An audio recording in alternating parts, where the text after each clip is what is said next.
Oh, I bet you did. I could imagine the first words you learned too. They were the same as the first words I learned in Italian. Yeah.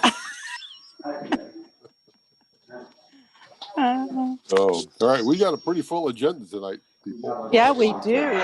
Yeah. So we got about another minute to go. Get everybody here. So I've got a little background noise and some Yeah, me squeaking. too. Tell me if it stops when I pull out my headphones. Somebody's not so? muted. It stopped. Well, I Okay, think good. Might be my headphones. Okay. Oh, is it your head?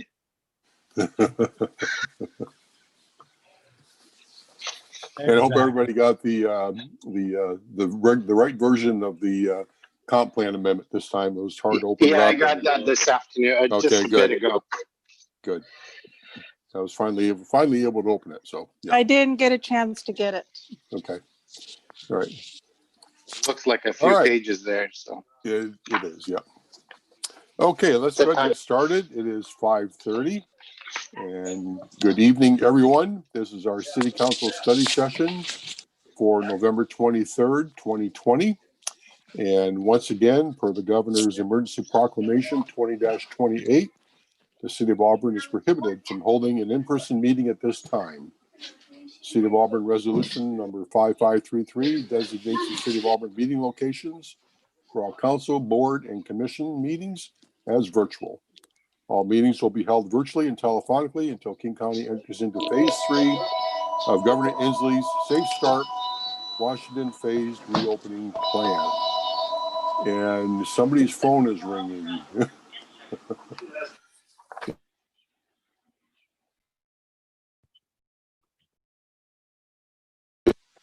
I'm sorry. Were you all able to hear me? Go ahead, Deputy Mayor. Okay.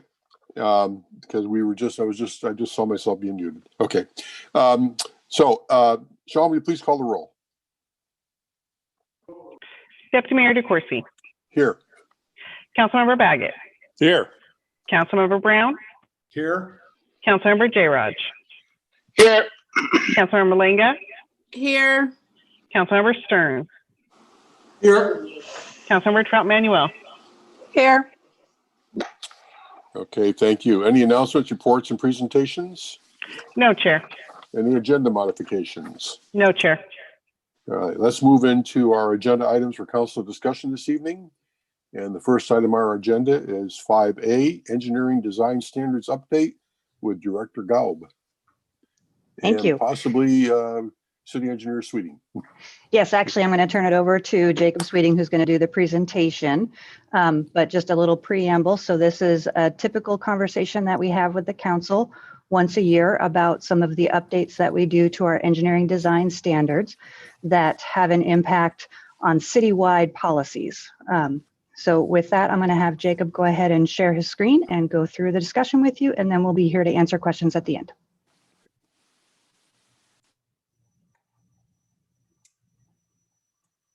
Okay, good evening. Hopefully you can all see the presentation on your screen. Yes? Okay, so far I've done better than my last presentation where I failed to do that part of it. So looking good. Once again, my name's, for the record, Jacob Sweeting, City Engineer. Good evening, Council, Deputy Mayor. I'm here tonight to talk about an update to our engineering design standards. So a reminder on what the engineering design standards are. Per city code, everything that the city builds in the public right-of-way, that includes water, sewer, storm utilities, and streets, they need to comply with the engineering design standards, as well as a lot of the infrastructure that private developers build in the right-of-way as well, that a lot of times ends up being handed over to the city for operations and maintenance. The standards themselves include several different parts. They include the design standards, which is its own document. They include the Surface Water Management Manual, which by reference is the Department of Ecology manual with supplements published by the City of Auburn that are specific requirements for the City of Auburn. construction specifications, and construction details.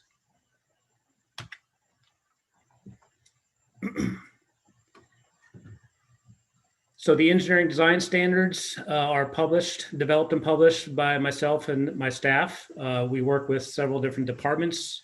We get input from maintenance and operations. We get input from developers, contractors, and usually once a year, we are publishing minor changes to these standards to address emerging issues, new technologies, or things that we discover that just need to be clarified. As Ingrid mentioned, we also, per the city code, are required and actually rather enjoy getting input from the city council on particular issues that have citywide implications or really are policy issues. So that actually is the topic of discussion tonight, to bring some items to the council for discussion that meet that criteria. Specifically, we'll be talking about the Downtown Auburn Sidewalk Design Guidelines. Those guidelines, we'll be talking about the applicability of those guidelines. We'll be talking about street trees and street corners in the downtown area and pedestrian crosswalks in the downtown area. We'll also be talking about the street design standards. Specifically, we'll be talking about shared driveway standards and maximum roadway grades that we allowed for roads in Auburn. So first up, we'll talk about the Downtown Auburn Sidewalk Design Guidelines. So these guidelines were originally adopted by the City Council by Resolution 4271. That was done back in, I want to say 2007. Since 2007, the standards have been updated twice, both times by the Downtown Redevelopment Committee, back when the City Council used to have subcommittees that were focused on special topics. That was in 2009 and 2010. So the Downtown Urban Sidewalk Guidelines themselves, they provide guidance on the design of sidewalks and sidewalk-related facilities within the downtown urban center, which you can see on this map is outlined by the red border, which goes all the way to the UP railroad lines on the west, and on the east side extends over to East Street and F Street southeast. On the north is bordered by 2nd Street and 3rd Street. And then on the south, Highway 18 forms that southern border. The guidelines themselves talk about the required widths of sidewalks, what sidewalks look like, what street corners look like, what the street trees and the street grates look like in the downtown area, what pedestrian crosswalks look like in the downtown area, and then also establish a standard for pedestrian lighting within the downtown urban center. So the current standards themselves apply to every street within the downtown center, defined by that red border, with the exceptions of the streets that are west of C Street. There's also an exception for Division Street from 3rd Street to Main Street, and this is the promenade area where the standards have been redefined to allow that more of an open plaza feel. And then there's also an exception in the standards for the A Street corridor, which is A Street Southwest and Northwest. And the exception there is to allow 4x6 tree grates instead of the 5 foot by 5 foot wide tree grates that are the standard for the rest of the area. And I'll talk about that more specifically here in a couple minutes.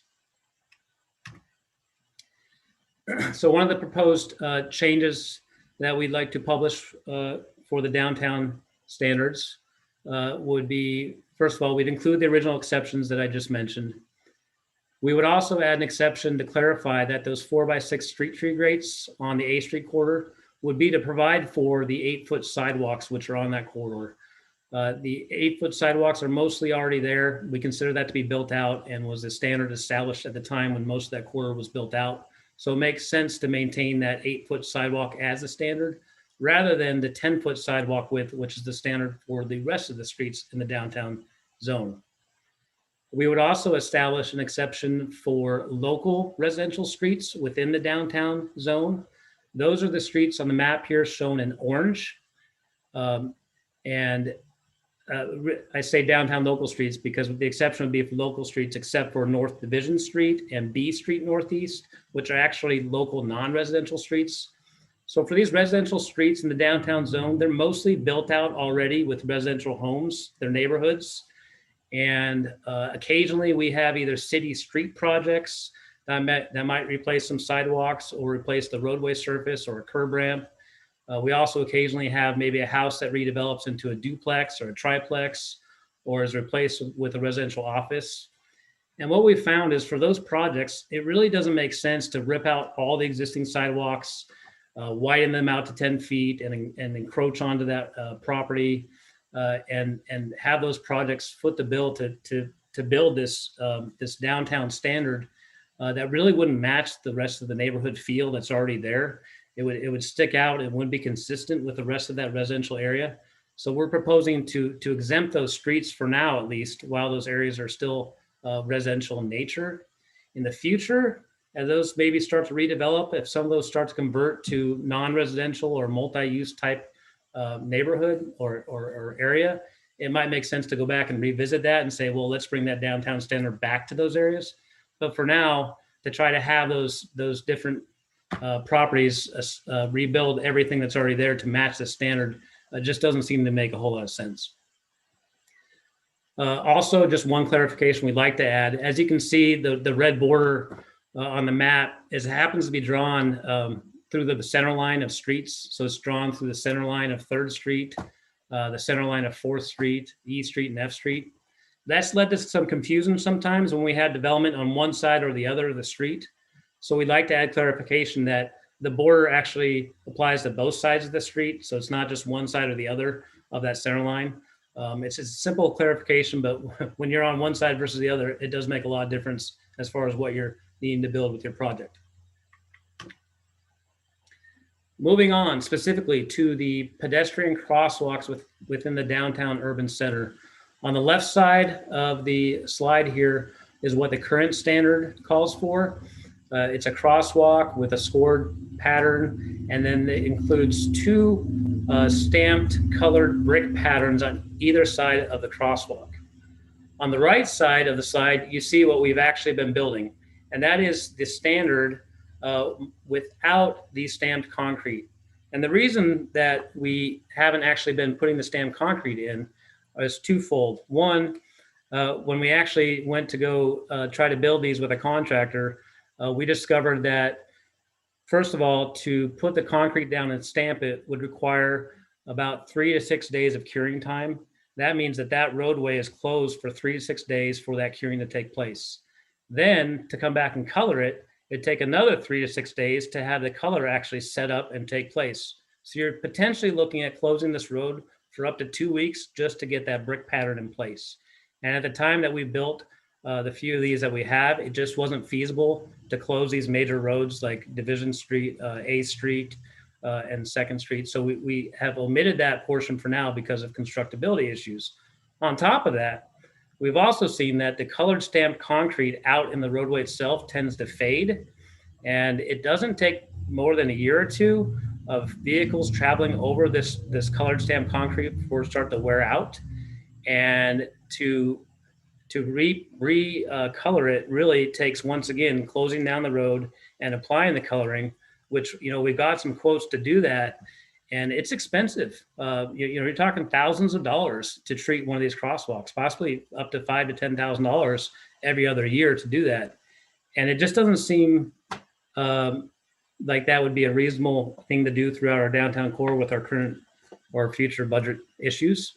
So we have been omitting that, and actually now would propose to update the standard to be what you see here on the right, which is constructible. It provides some of the aesthetics, which was the original intention, and I think would be a reasonable way to move forward with the rest of the downtown area. So another proposed addition to the standard or clarification are adding some triggers as far as what type of construction activities would require the upgrade of existing facilities to the new standard. In this example, we'll talk about the actual pedestrian crosswalks that we were just looking at. Many times we have projects that might cut into the pavement and do some patching, and they replace a portion of the crosswalk, or they replace a curb ramp next to the crosswalk. And per our current standards, it's not clear whether or not that project should be putting in and upgrading the crosswalk to be the new standard, which is significantly more expensive, more time consuming for that contractor or for us to do sometimes, or if they should be putting back the old standard, which we call the piano keys, which is just the standard white hatches that go across the road. So what we're proposing is to define a trigger where for on arterial streets, now keep in mind to upgrade a crosswalk on arterial streets, for instance here, this slide I added after I submitted this to the presentation to the packet. I wanted to provide some visual clarification of what I was trying to describe here. So here we have Auburn Avenue, which is an arterial. The red arrow across the slide is the crosswalk. That is the standard crosswalk for everywhere in the city. It's called the piano keys, but it doesn't match our current downtown standards. So the trigger that we're proposing would be that if we have a project that comes along here and rips out the pavement, full depth pavement for at least half or more of that crosswalk width, then when they put it back, or we put it back, we would put back the downtown standard crosswalk. So we'd upgrade the crosswalk because we've done a full depth replacement of that pavement for half or more of that width. If we're doing less than half of that, or if we're just doing resurfacing, the cost involved with putting in that crosswalk just doesn't seem to pencil out, doesn't seem to make sense for that size of project. Now, conversely, if we're not working on our arterial, so if we're working on one of the minor collector streets or one of those non-local residential streets that I was talking about, the trigger would be less. So instead of being a full depth replacement, it would just be if we are doing a surface replacement. So if we're doing a grind and overlay, or we're just replacing an inch or two of the pavement for half that width, then that would trigger the replacement or the upgrade of the crosswalk. So we have a lower threshold or lower trigger for the smaller roads because it's a less cost and it's a less impact to do that upgrade. So hopefully that makes sense. We have the same type of trigger requirements for upgrading curb ramps. I've previously discussed that with council at another study session, but it seems that half the crossing width of a crosswalk is usually a good indicator. If you go more than that, that's when you need to upgrade that to be the downtown standard. Okay, next are street trees and grates. So the photos on the right show a couple of examples in the downtown center of what our standard is to put a 5x5 street tree grate and then a street tree.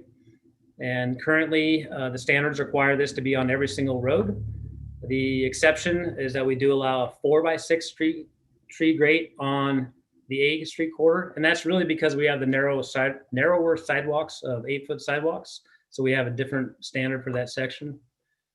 What we're proposing is that we limit this standard to only apply to where we have the 10-foot sidewalks. We'd still keep them on the A Street corridor because we have the Legacy and the Auburn Apartments. They're all putting in 4x6 street tree rates with the 8-foot sidewalks. But outside that area, we'd only be putting these on sidewalks where we have 10-foot, at least 10 foot of width.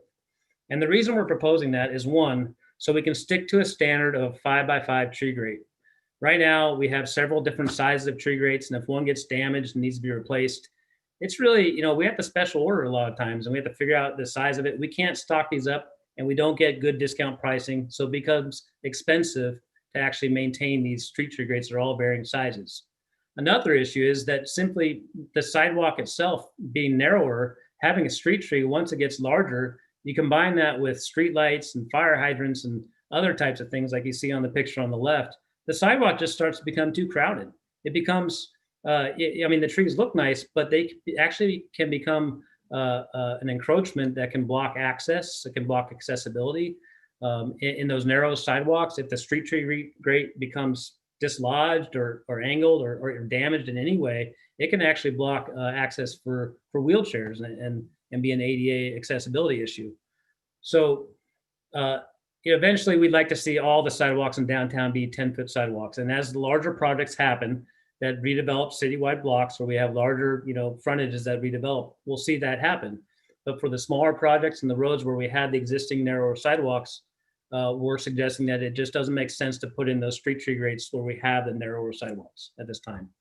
Another exception that you see on the slide is Auburn Way.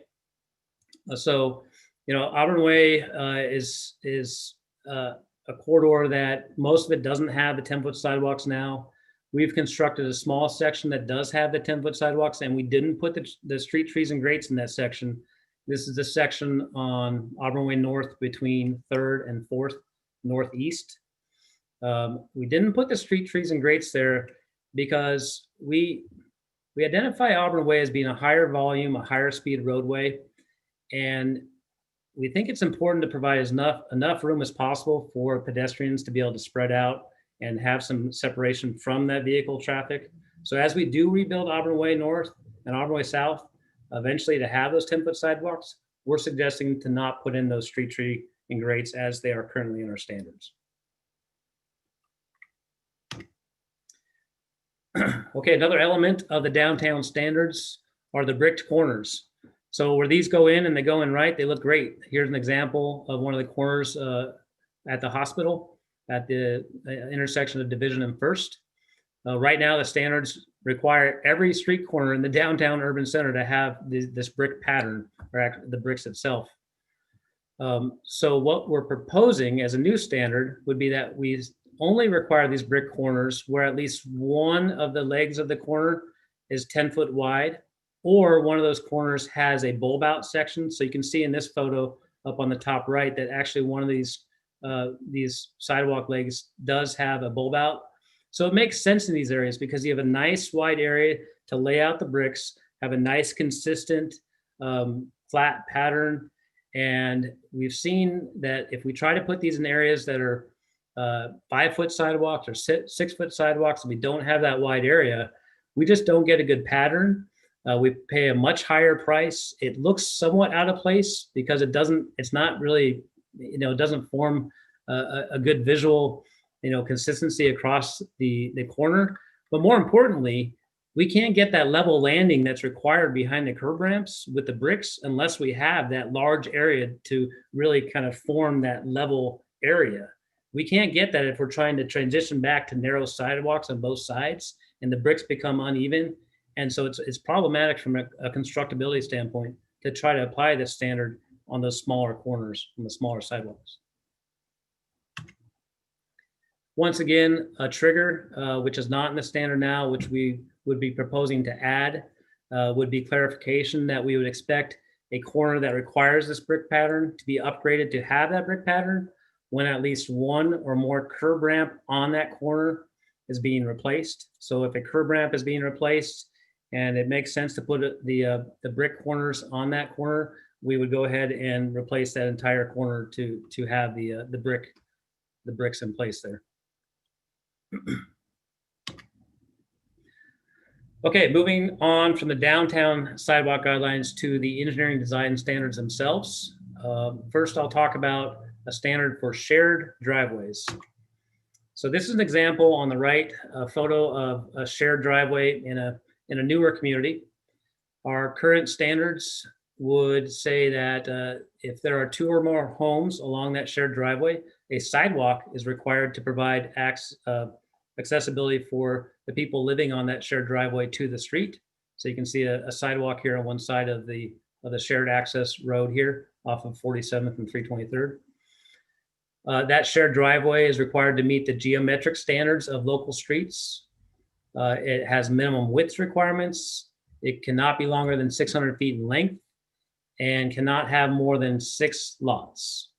So all these standards seem to make sense for our new plats, our new development that are happening now. What we're proposing would be actually an exemption from some of these standards for existing lots on existing shared driveways. So the map here shows a parcel line view, the green areas being vegetation, the brown being some houses, and the gray being actually a roadway and then a shared driveway. So I'm going to focus on this parcel here that I've circled in the orange. That's an existing lot.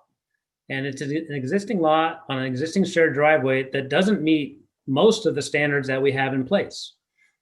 And for this property owner to develop a house on this lot and meet all of our standards for shared driveways, they would have to go probably acquire property from their neighbors that share the driveway with. Sometimes they would have to rebuild walls, possibly even cut into some of the existing structures And it just doesn't pencil out. It doesn't make sense. And in the end, if we applied all those requirements to this lot's probably not going to be able to be developed, and the property owner won't be able to build that house. So what we're proposing is, if we have an existing lot and it's on an existing shared driveway, some of those standards we would exempt from the requirements if those standards mean that this property owner would have to go buy additional property rights from their neighbors, if they'd have to tear down structures or walls, or if they impact critical areas. Now, it's not all the standards that they'd be exempted from. It's the ones that really, they still have good fire access. They still have good access to the house. It's just some of those standards to apply it to an existing situation just would mean that these properties, it'd be very difficult for them to ever develop. And this is, once again, same property example. And in this case, exempting this property owner from some of those standards allows them to develop the property in a way that we feel still is reasonably adequate for access and safety and fire access. And so that's part of what we're proposing to allow with the standards. Good. There's a question from Councilmember Stearns. Hi, thanks. I guess I have a question. I mean, I want to know how big of a problem this is. I mean, is this like, 500 lots in the city, or is it just like, how many of these are there? Because I guess the reason I'm asking is that, isn't there already a process we have so that property owner can ask for an exemption? Yes, so thank you for the question. So there's not hundreds of these lots. And so as far as it being a big global citywide issue, it doesn't rise to that level. But I will tell you that there are a lot of these lots out there that are remaining infill lots that have been challenging for the property owners to try to develop. And for the owners of these lots, it's a big problem to them. And, we are working with these property owners, and they come in. A lot of times they've hired an architect or an engineer to design their house, and they'll come and submit their proposal, and then we tell them what the requirements are. And yes, there is a process by which they can seek a deviation from those requirements. Many times, like in this example, there would probably be 7 or 8 separate deviations that would be required for this example to be developed. So each one of those deviations requires a full write-up. It requires an engineering analysis. It requires a professional engineer to stamp that.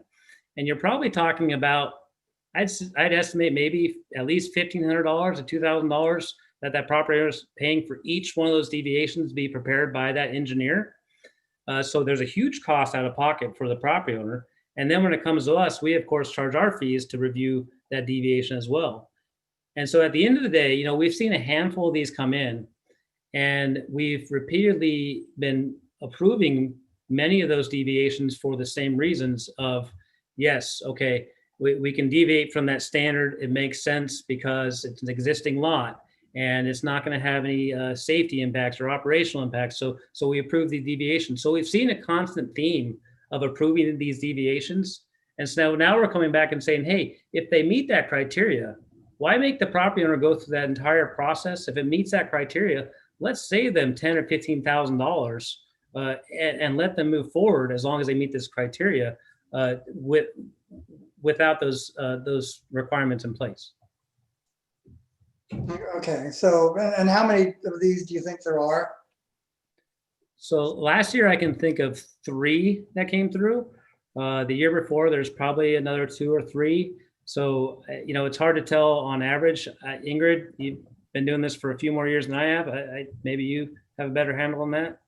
Yeah, and what it's been in the past is one thing, but as we move forward and you're looking at more and more infill development, you're going to see more and more of these types of situations where you have an existing lot that just wants to build a single family home.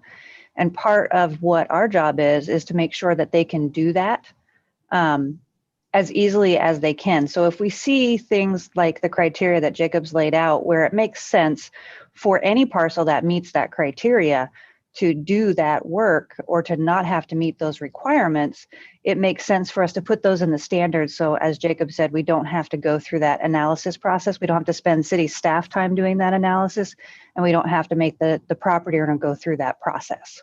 So while I understand where your question is, and it's probably a handful of properties every year, it's still a lot of cost in the process and a lot of time for city staff.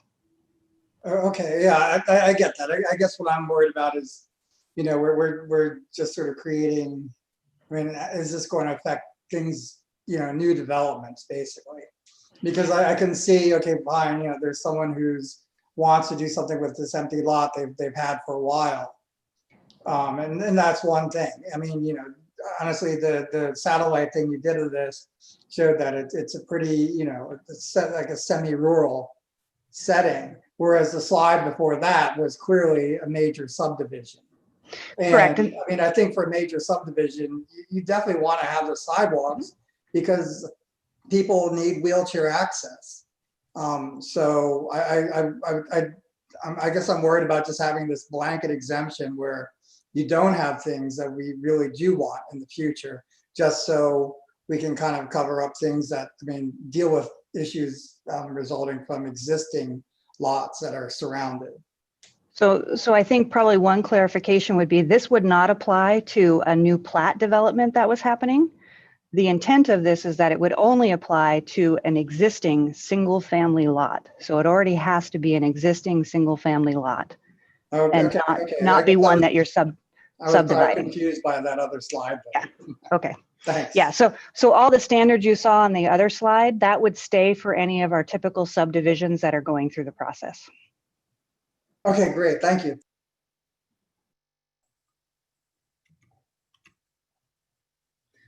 Okay. So continuing on with shared driveways, one of those standards that I mentioned before was a requirement that they comply with certain geometrics, the local geometrics. In particular, we're talking about vertical street grades. For local streets are currently restricted to 8% maximum and then can go up to currently a 10% through a deviation process.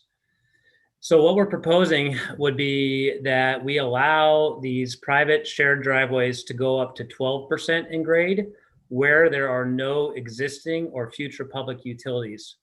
What this means is that the city has absolutely no maintenance responsibility for that private driveway at all. We don't have to maintain the utilities, and we don't need to go down there to access or maintain the street at all because it's a private shared driveway. 12%, why that number? Well, that's the number that typically is thrown out as far as the maximum that fire access would be comfortable with without some additional requirements. And then also that's a number that the Department of Ecology has used for access roads.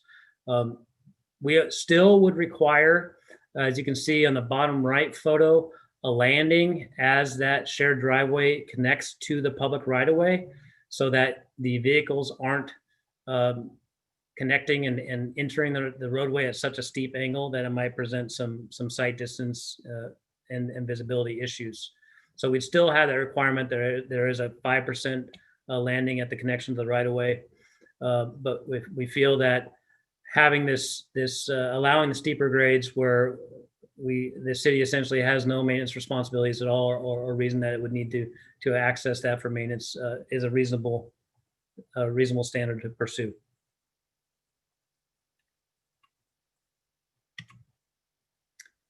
And then finally, for streets in general, currently maximum roadway grades. So these are vertical grades for roadways.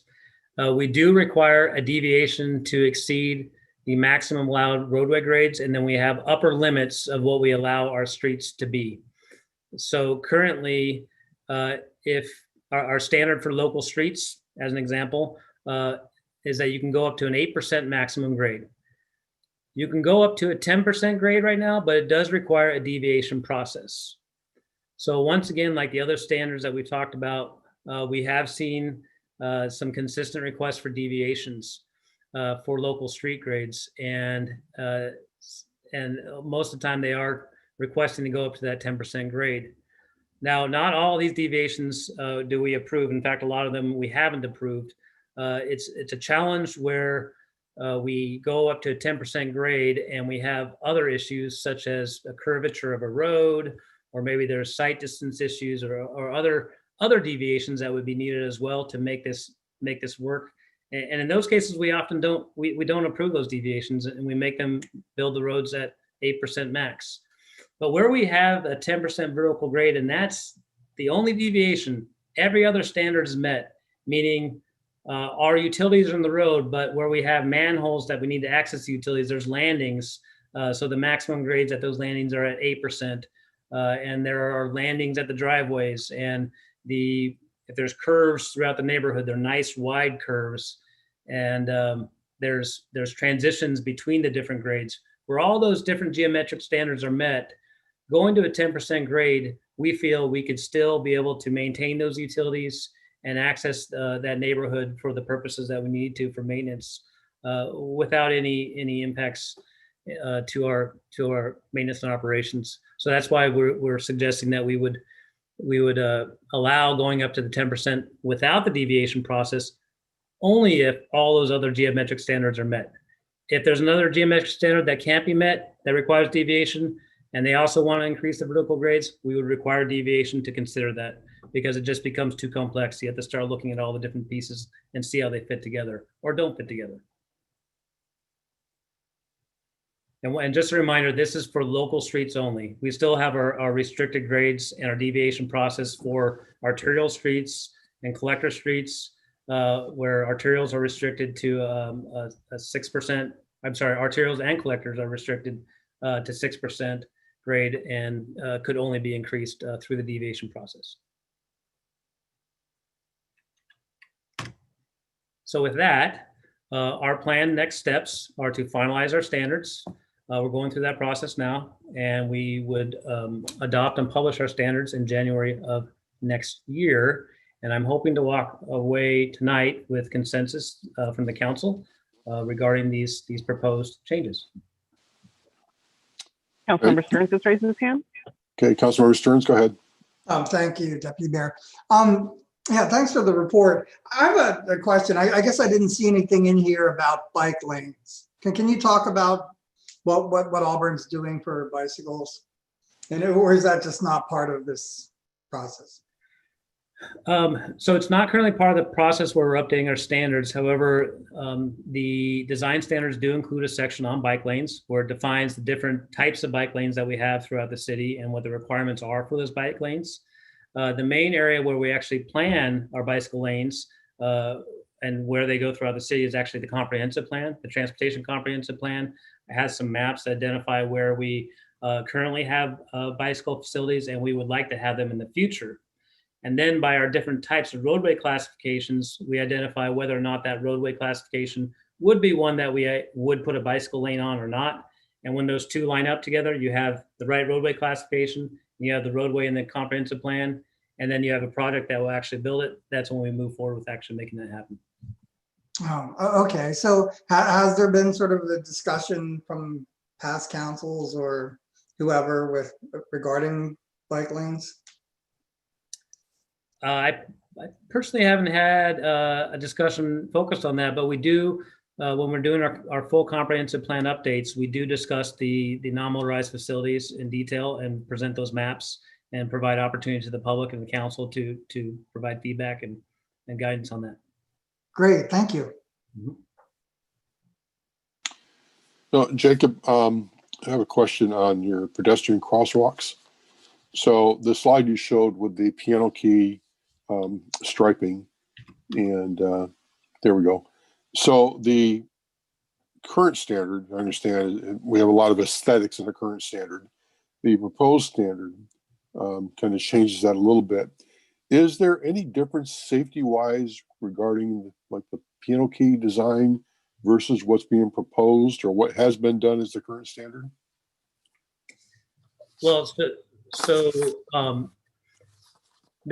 as far as on a nationwide, MUTCD requirement level, the requirement is that you have the white markings. So the white markings need to either be those white bars on either side of the crosswalk, like is on the downtown standard on both the old and the new, or you do the white piano keys like we're showing here. Those are the two nationally adopted standards. Other agencies and sometimes us at times might do some other variations of that, but these are generally the most accepted standards that are out there and most recognizable and accepted by the METCD. Okay.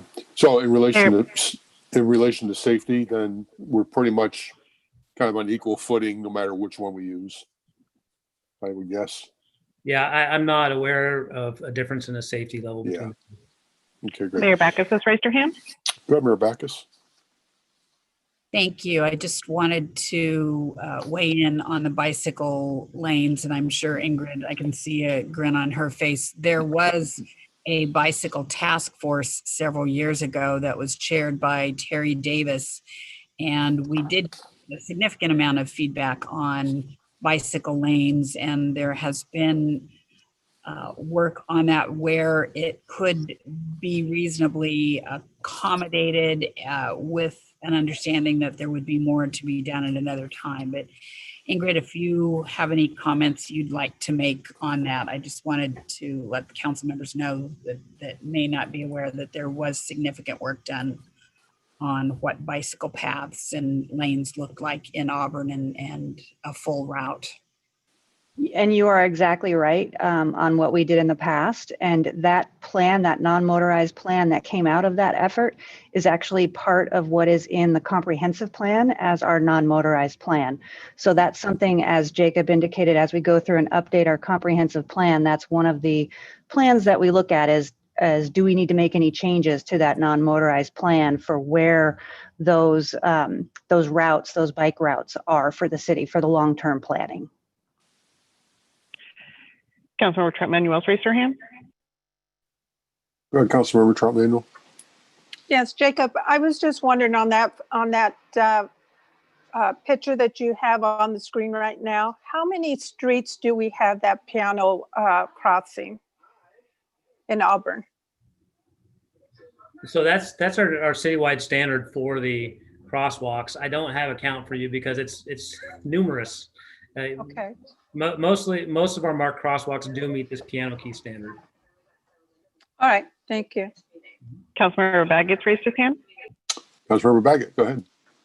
Thank you. On that same subject, Jacob, are those piano key stripings, are those normally painted or are they thermoplastic? Those are typically thermoplastic, mainly because they last longer when they're thermoplastic. Right. Occasionally, we might do some temporary, painting to if we can't get the thermo. Thermo's kind of finicky. You need good weather.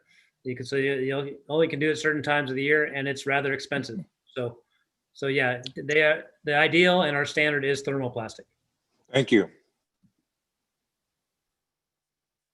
Jacob, thank you for all the work. I think what you're proposing makes a whole lot of sense. I'm really pleased to see that in some respects we're maintaining some of the brick design standards, and I fully appreciate limiting some of that. As you said, there's some cost considerations and a lot of this work that we're doing, and I'm glad to see that naturally we're taking that approach, especially as we know budget-wise we need to do those types of things. And I greatly appreciate how that's gone about. Council, any other questions for City Engineer Sweeting? Okay. Council, I guess would ask if we have some sort of a consensus that we go forward with this and have it brought back to us for more consideration as we get into the council meetings. Any opposition to that? Okay, Jacob, I think we're good to go. Okay. And again, thank you very much for your time and the excellent explanation of all the different aspects of this. Appreciate it. Great.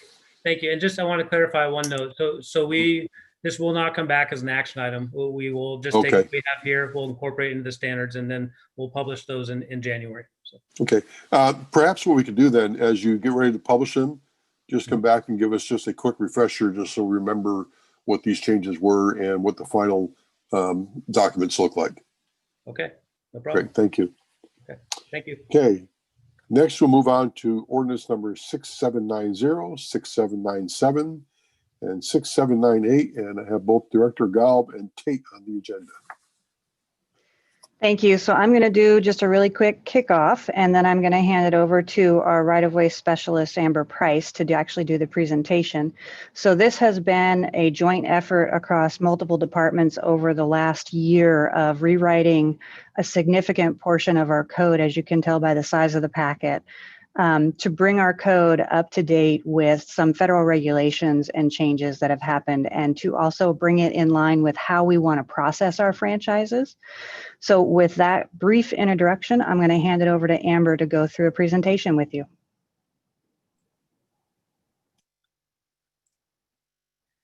Good evening, Deputy Mayor, Mayor, and Council members. I'm Amber Price, right-of-way specialist with the Public Works Department. As Ingrid said, I'm here tonight to provide you with a presentation and overview on ordinance number 6790, 6797, and 6798 for the city's franchise code update project. If it's okay with you, I would like to go through the presentation first, provide you with an overview of the process, what each ordinance is for, next steps in the process, and then answer any questions that you might have at the end.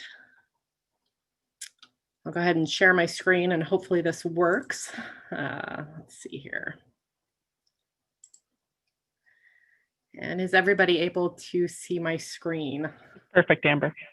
Great, thank you. So a copy of this presentation was included in your agenda packet starting on page 28 of 378. And as Ingrid said, that this is a lot of information. So hopefully I cover it all and am able to answer all of your questions at the end. The Public Works Department has had the goal of updating Title 20 telecommunications and other commercial utilities for a number of years. Updates are needed for compliance with federal and state regulations, consistency with code sections, city processes for franchise agreements, and to move cable franchise provisions from Title 13 to Title 20. Title 20 was initially enacted in 1998 and requires franchise agreements for utilities and telecommunications in the public way and lease agreements to be on city property or city facilities. Updates for compliance with federal regulations were done in 1999 and 2018, with minor updates done since 1998 for things like fee updates and changes of council meeting format from Public Works Committee format to study session format and that type of thing. Chapter 1336, as it currently exists, was enacted in 1993 and requires that CATV systems, also known as cable systems, get a franchise agreement to be in the public way. This chapter has had multiple amendments since 1993 related to construction, permitting, fees, undergrounding, and other provisions. Provisions of Title 20 also apply to cable franchises authorized under 1336, so it makes sense to move all of the provisions for cable systems under Title 20.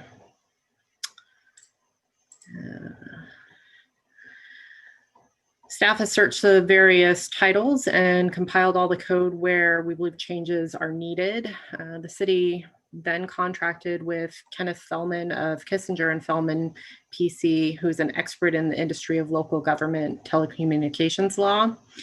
Staff and Mr. Fellman have spent the past year researching, reviewing, and revising code in compliance with federal and state law. We've proposed changes in titles 3, 5, 12, 13, 17, 18, and 20. And all of those titles were reviewed with the Public Works Department, Community Development, Legal, Finance, and Administration with the appropriate staff from each department in consultation with Mr. Fellman.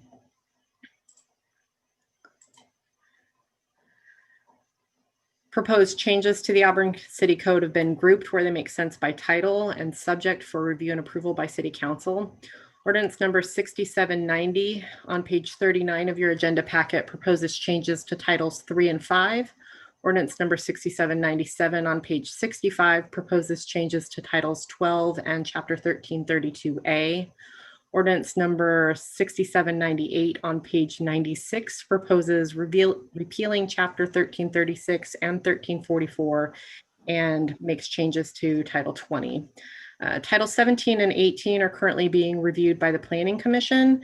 Staff anticipates bringing proposed changes in these titles to City Council for discussion, hopefully on December 14th.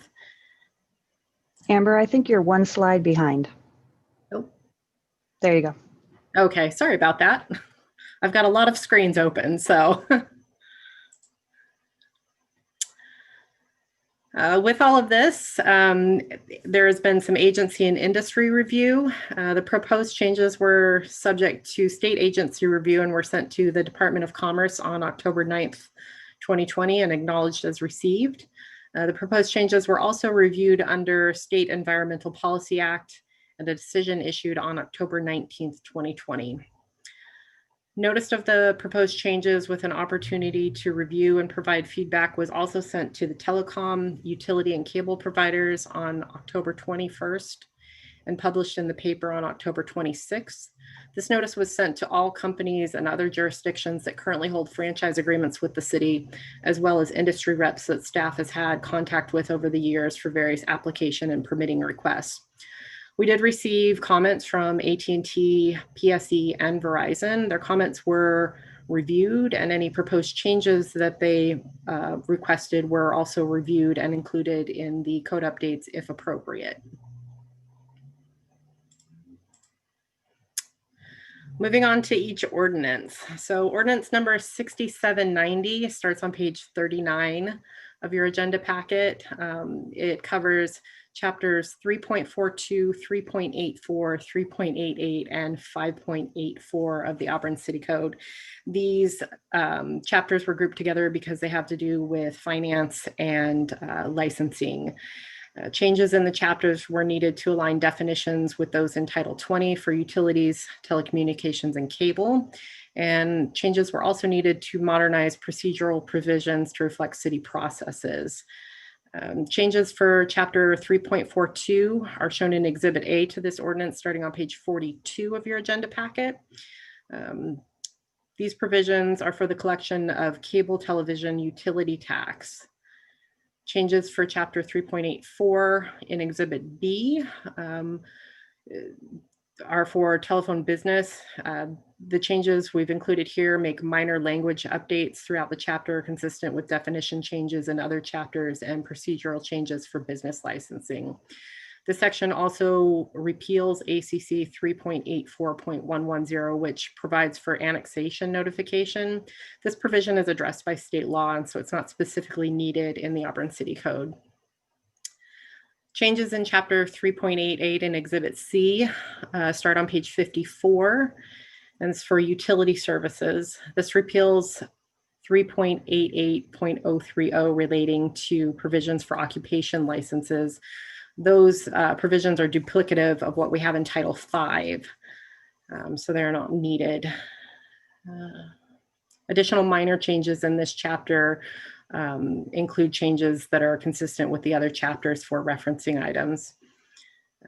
Changes in chapter 5.84 in Exhibit D, starting on page 58, are for licensing of telecommunications carriers, operators, providers, and other utilities. This repeals language in 5.84.010. That language is duplicative and unnecessary. This also updates definitions consistent with other titles, specifically the definitions that we have in Title 20.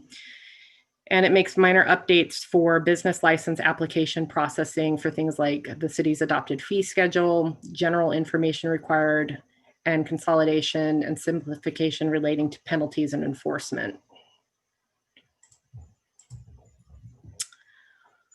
Ordinance number 6797 starts on page 65 of your agenda packet, and it amends chapters 12.24, 12.32, and 13.32A of the Auburn City Code.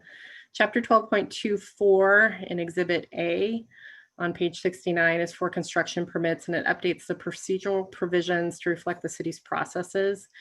We also updated language requiring conformance with the city engineering, design, and construction standards throughout this section as well, as minor updates for languages related to the fee schedules, application requirements, and permit expiration and other provisions.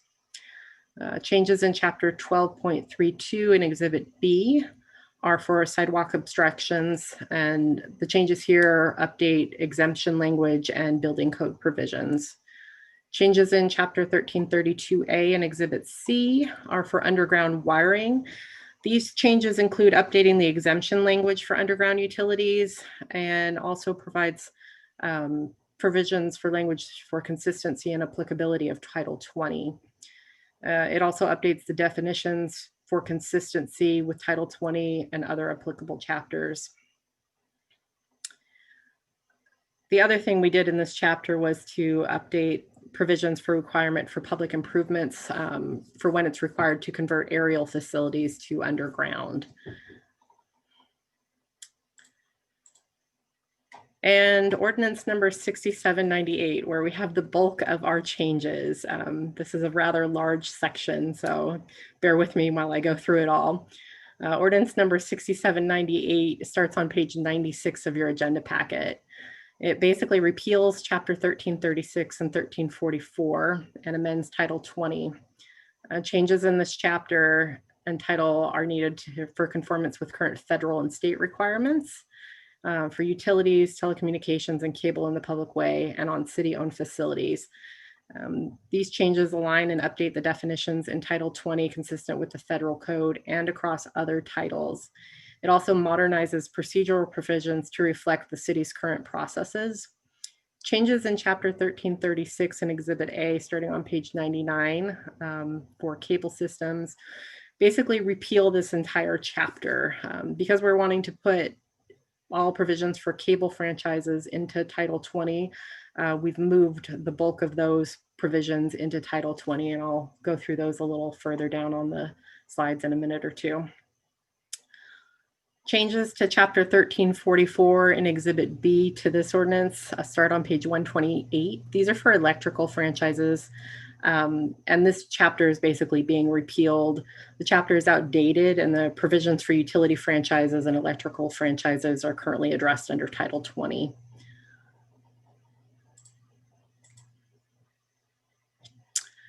Changes to Title 20 are in Exhibit C to this ordinance. They start on page 133.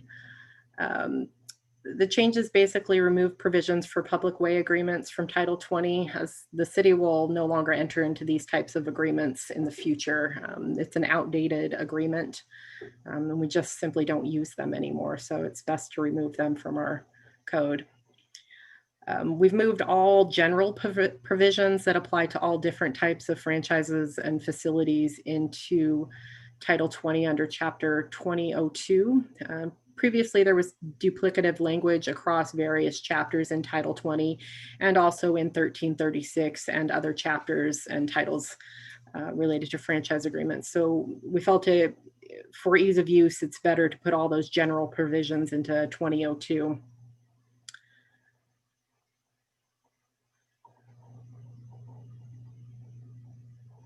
We've also consolidated all of the definitions into Chapter 2002, and those are all aligned with the federal requirements and other provisions in other titles in city code.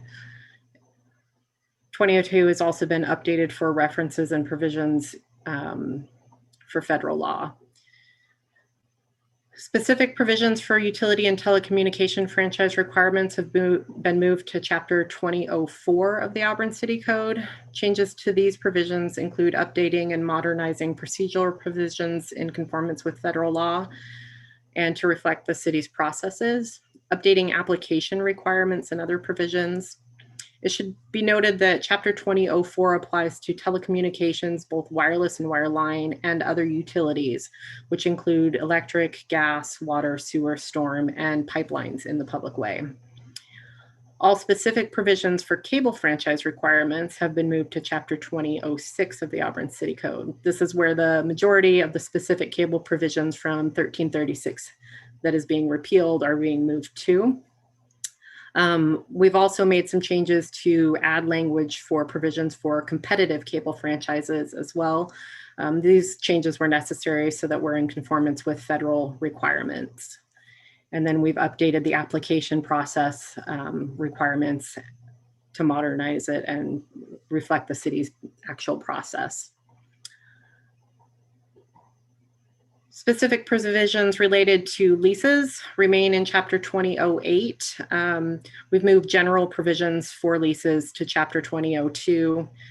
We've updated specific provisions to reflect the actual city processes, and then we're repealing some of the language of 2008 because some of the sections are unnecessary. We found that a lot of the provisions in there are actually things that are generally get negotiated during lease negotiations, and they're not needed in code, so we've taken those out.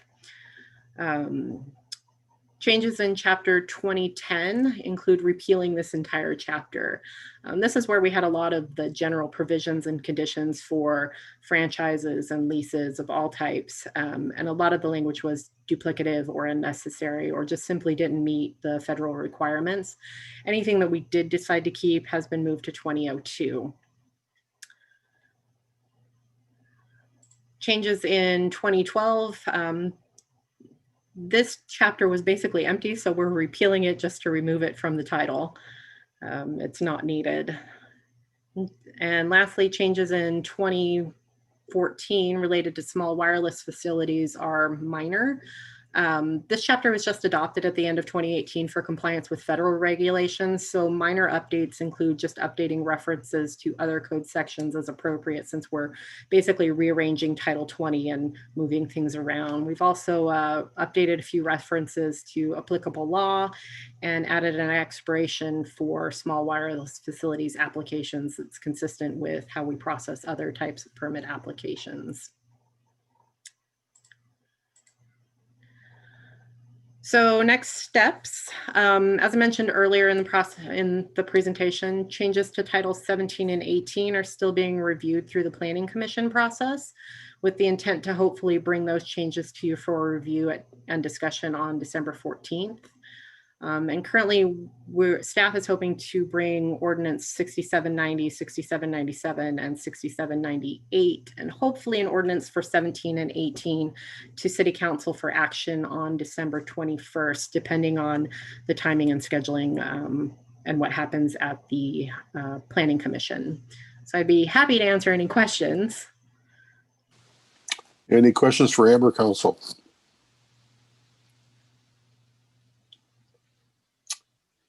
Not hearing any or seeing any. So Amber, this is a lot of good work, and this is pretty intense work, and really appreciate you doing this. And I am, for one, very pleased to see that we are going through, and as we do, and updating our city codes. It's necessary and brings us current with our practices as we go forward with our business activities. So great job. Thank you very much to you and all those who worked on this. And look forward to seeing this on December 21st. Great, thank you so much. Thank you. Okay, Council, next on our agenda is ordinance number 6804 with Director Tate.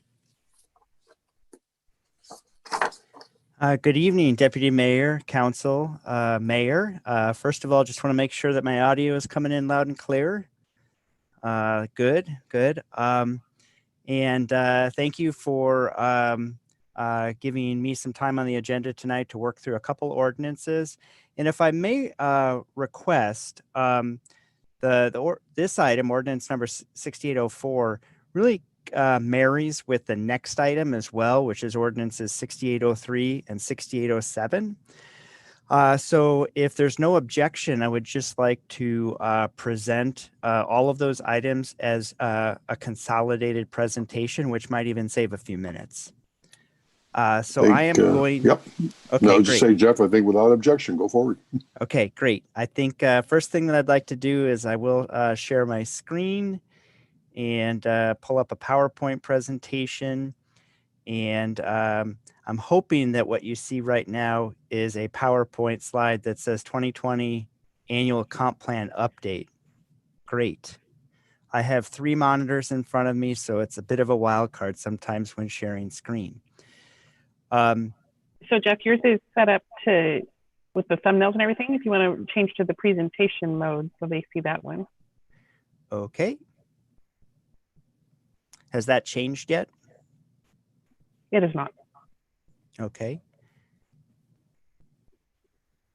When I click on that, the presentation mode shows up on a separate monitor. So You'd have to share that screen. Yeah, I'll do that here real quick. So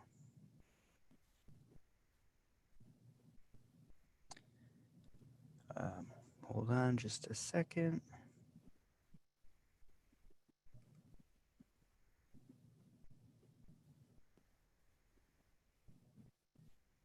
I'm looking to stop the share. Okay, here. Sorry about that. And I will start that back up.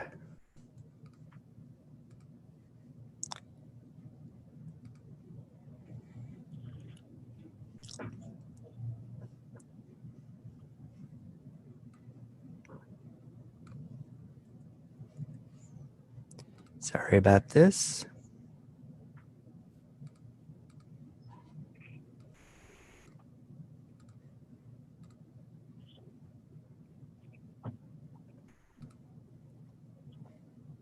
Okay, hopefully that looks better. That is perfect. Thank you. Okay, thank you for your patience on that, and I'm sorry.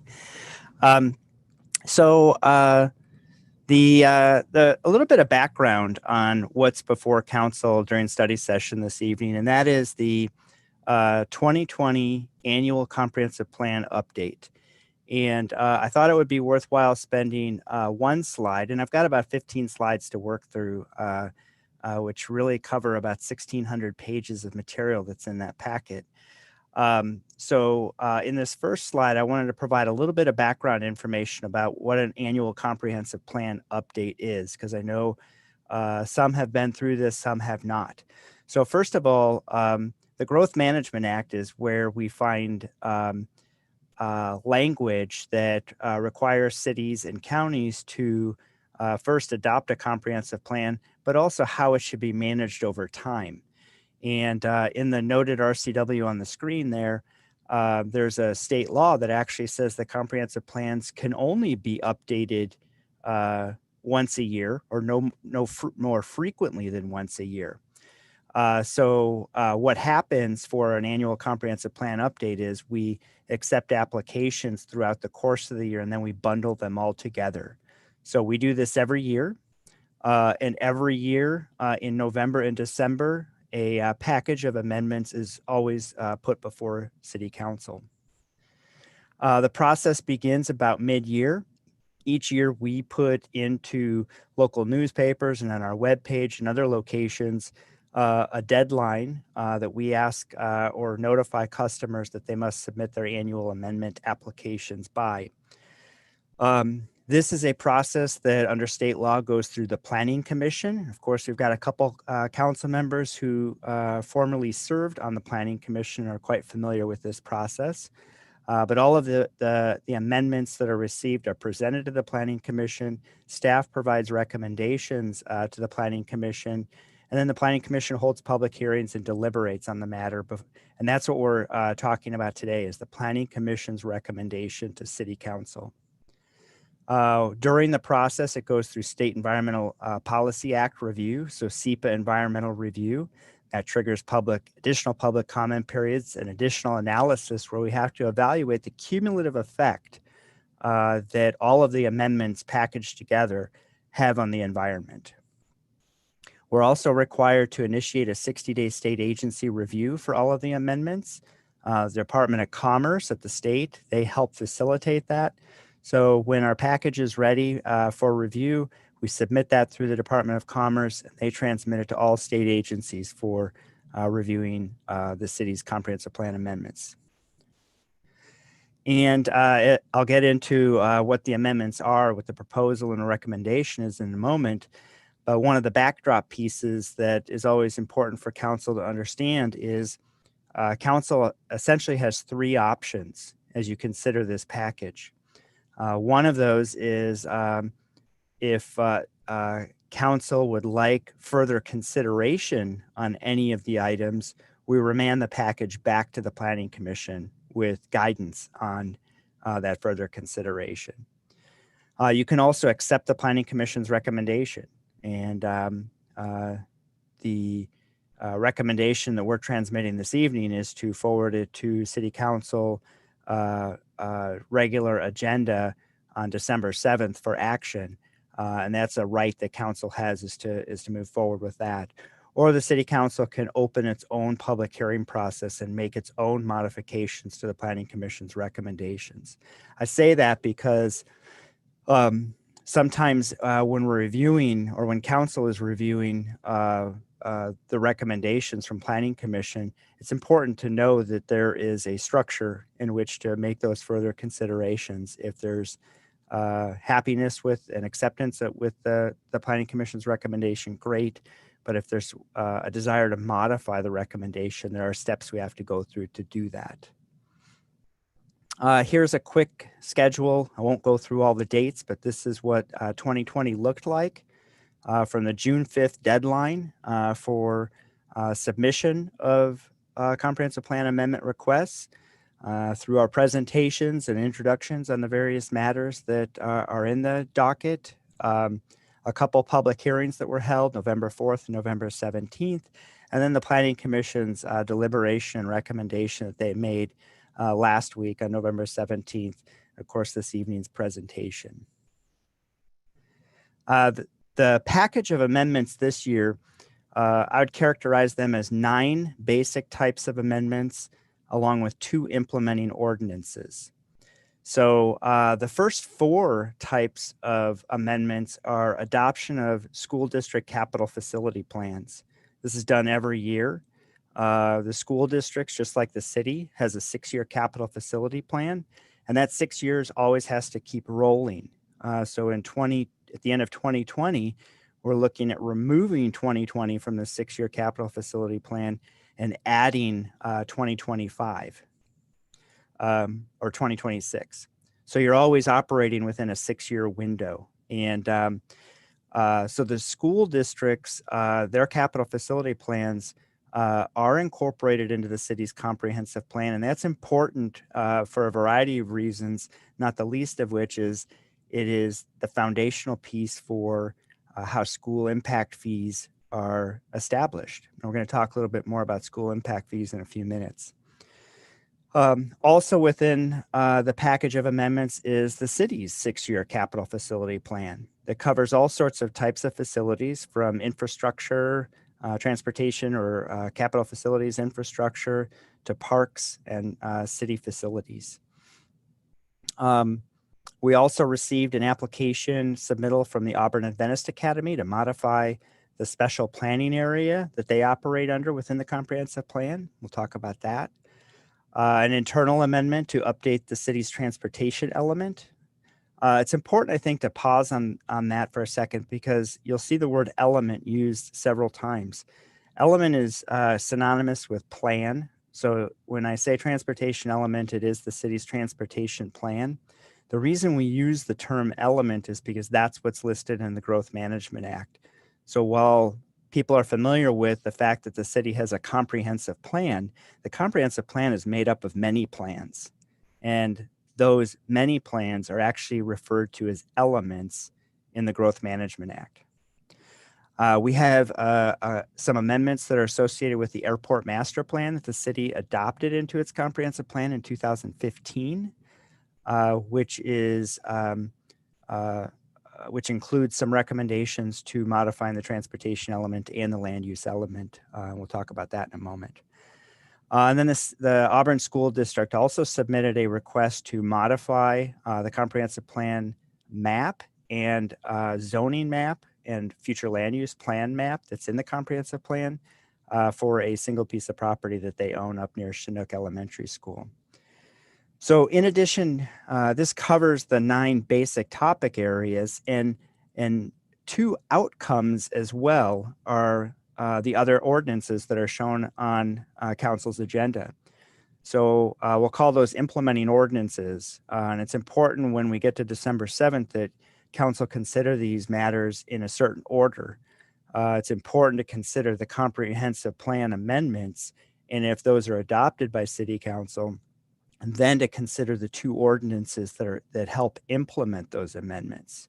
So this is the first one, and this is called the Westport Capital LLC land use map change and contract rezone. So I'll go into that in a few moments as well. And then Ordinance 6804, which is the school impact fee ordinance. So every year, this is an ordinance that council considers, and it is for the 4 school districts in the city of Auburn, setting the fees for school impact fees for single family homes and for multifamily. So physically, or maybe visually, this is more what it looks like. Ordinance 6803 captures all of the comprehensive plan amendments. And then there's the 2 implementing ordinances that are more specific to portions of the overall package of amendments. So one slide real quick, just to capture sort of the overview of the capital facilities plans. As I said, there's 4 school district capital facilities plans, and then there's the City of Auburn capital facility plan. And the effect of adopting these plans is it helps set fees, and it also identifies projects. And some of those projects are funded and some of those are not yet funded. The important thing to note when you're considering a capital facilities plan and the fact that you can pay for some projects and there's not money yet identified to pay for other projects is that by listing it in the capital facilities plan, it positions you much more strongly for going out and securing other funds from other sources, so state and federal funds or other granting resources. When they see that it's in your your capital facilities plan, it positions you much better to be able to submit those applications and hopefully secure those funds. I'd already indicated that it's a rolling plan that lasts about 6 years, or it lasts for 6 years. The Auburn Adventist Academy Special Planning Area. This is an interesting one because within the city's comprehensive plan, we identify certain areas of the city that we call special planning areas. And the Adventist Academy is one of those. And it's one of the earlier ones that the city ever adopted. So on the screen right now, you can see the map, which shows about a 250 acre area of the city as you head south on Auburn Way South and Highway 164 towards Enumclaw. The Auburn Adventist Academy is out in that direction. 250 acre area, lots of different parcels, lots of different uses, and it's unique. So just like having an airport in your city or a community college or other types of uses that you probably don't have a lot of those types of uses in a single city. The Auburn Adventist Academy is unique. So it has its own special plan, and it was adopted in 1991. So it has been in our comprehensive plan for quite some time. Over the years, it's been amended a little bit, but many of those amendments occurred really in the earlier years. So it hasn't been reviewed very much in more recent years. So the Auburn Adventist Academy submitted an application asking the city to consider making some modifications to some of the policies that affect the future of how that property is managed and used. So a few general notes here about just special planning areas in general. Not an uncommon feature. Most cities have special planning areas or sub-area plans. A little bit of history on this particular special planning area. And it really is, I think the third bullet point down is an important one. The purpose is to respond to a number of unique issues occurring at the academy or at any particular sort of campus that is unique in a community and that typical zoning doesn't always neatly fit into. I think the last bullet point is probably the key one on if asking like, well, what is the essence of their request?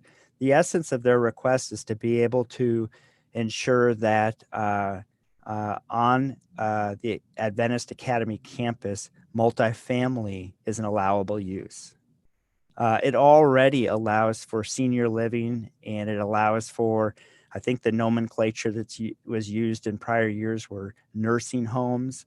So there are already types of uses that are allowed on the campus. And it's important for the Adventist Academy's long-term viability to be able to offer multifamily housing, both to folks that the Academy is serving, as well as folks that may be living there but have no affiliation with the Academy. The transportation element, here are some few bullet points that kind of capture the basic pieces that are being suggested for updating the transportation element. So updating the project list that is part of the TIP, or the Transportation Improvement Program, redesignating multiple capital projects from the TIP to the comprehensive plan, updating maps to reflect current data, and some additional minor changes. Keep in mind that transportation element, as well as all of the elements of the comprehensive plan, are required to be updated more significantly every 8 years under a Growth Management Act. So we're in between those years. Our next update is due 2023. So there'll be a larger effort that goes into the transportation plan as well as the other plans. And every year, we're always kind of tinkering with those policies that are effective, those that have been challenging to implement, maps that change, data that changes, things of that nature. So that's the essence of the changes that are proposed within the transportation element. And then Airport Master Plan indicated that the City Council incorporated the Airport Master Plan into the Comprehensive Plan in 2015. And this was a pretty significant endeavor back in 2014 and 15 to develop a master plan for a city-owned facility, a city-owned airport. Not every city owns an airport. And we have some desires for that airport in terms of future expansion or future economic development opportunity. We also have to make sure that we're complying with FAA requirements. And we need to make sure that there's compatibility surrounding the airport that ensures future viability of the airport. So, we looked at incompatible land uses, start identifying what those might be that are in close proximity to the airport, make sure that the airport is really operating or protect the operations of the airport by developing the policies that we're seeking to establish, seek coordinated and consistent growth in the community around it, making sure that we're not promoting non-conforming uses, and updating outdated language, and making sure that our goals are clearly defined. So when we adopted the Airport Master Plan, it included a number of recommendations for the city to take to ensure the long-term viability of the airport. And that's what these policy recommendations are intended to cover. The Auburn School District submitted an application to change the comprehensive plan land use map designation, as well as a rezone. And there's an important distinction in there. The comprehensive plan establishes a land use map that covers a variety of broad categories. So you might see in a comprehensive plan that the map says residential, but there might be 3 different types of zoning designations that implement the residential land use category. So they are 2 different maps. So when a property owner is requesting to change the comp plan map, we also want them to be pursuing a zoning map change too, so that the 2 designations are consistent with each other. So in this particular case, you can see in the center of the map a parcel that's highlighted in a blue outline. And on the left, you'll see what the comprehensive plan land use designation is today, which is multifamily, and that's for a 2.19 acre piece of property. And the school district is seeking to change that to institutional. And that would change the map or the color from brown on the left side to blue on the right side. And I'll do a click here real quick, and this is what the zoning map would look like. And you can see in the second bullet point, it's changing the zoning from R20 residential to P1 public use. And that is really to help facilitate the redevelopment and updating of Chinook Elementary School. Now, of the two implementing ordinances, this is the first one. This is called Westport Capital LLC. Probably takes everybody a second to sort of orient yourself to where you're at. But this piece of property is just east of I Street Northeast. When you're looking at the residential subdivision to the north in this aerial photograph, that's Monterey Park. And the property to the south of the blue highlighted area is owned by the Auburn School District. So the area that's highlighted in blue right there is comprised of 6 parcels. The total's about 37 acres. And of those 6 parcels, and I'll switch to a slide in a second here that'll show you this, but of those 6 parcels, they currently have 2 different land use and zoning designations. A portion of this site is zoned R20, high density residential, 20 units per acre. And a portion of it is zoned R7, single family residential, 7 dwelling units per acre. So under today's scenario, and this is important when thinking about these numbers, in today's scenario, on the 3 parcels that are zoned 20 units per acre, that comprises 6.2 acres. So right now, under today's scenario, someone could build a little over 120 multifamily units on this ownership. On the 30-acre side that's zoned R7, someone could build about 210 single-family homes on this site. So switching over to the comp plan map, you can see this now projected in colors. So the brown area to the west or left of your screen is multifamily. That's at 6.2 acres. And the area to the yellow is the R7, the single family 7 dwelling units per acre. So Ordinance 6807 is interesting because when the applicant first submitted the application, they were submitting a request to rezone or change just the 30 acres and change it to a higher density zoning category. And this triggered a conversation between city, whether it's city staff or the planning commission, between the city and the property owner about objectives. And the reason that's important is because what Ordinance 6807 amounts to is a contract rezone. And a contract rezone means that you have to comply with the zoning, but there's some additional conditions that you have to comply with. And that's what this slide is intended to depict. So first of all, it would, from a density perspective, it would change the density for all 31 acres to R16. So from a mix of R20 and R7 to a complete R16 designation. Now, when you see 16, that is 16 units per acre. But what we've proposed in the ordinance is that they remain on the low end of the density. So R16 actually allows 12 units to 16 units per acre.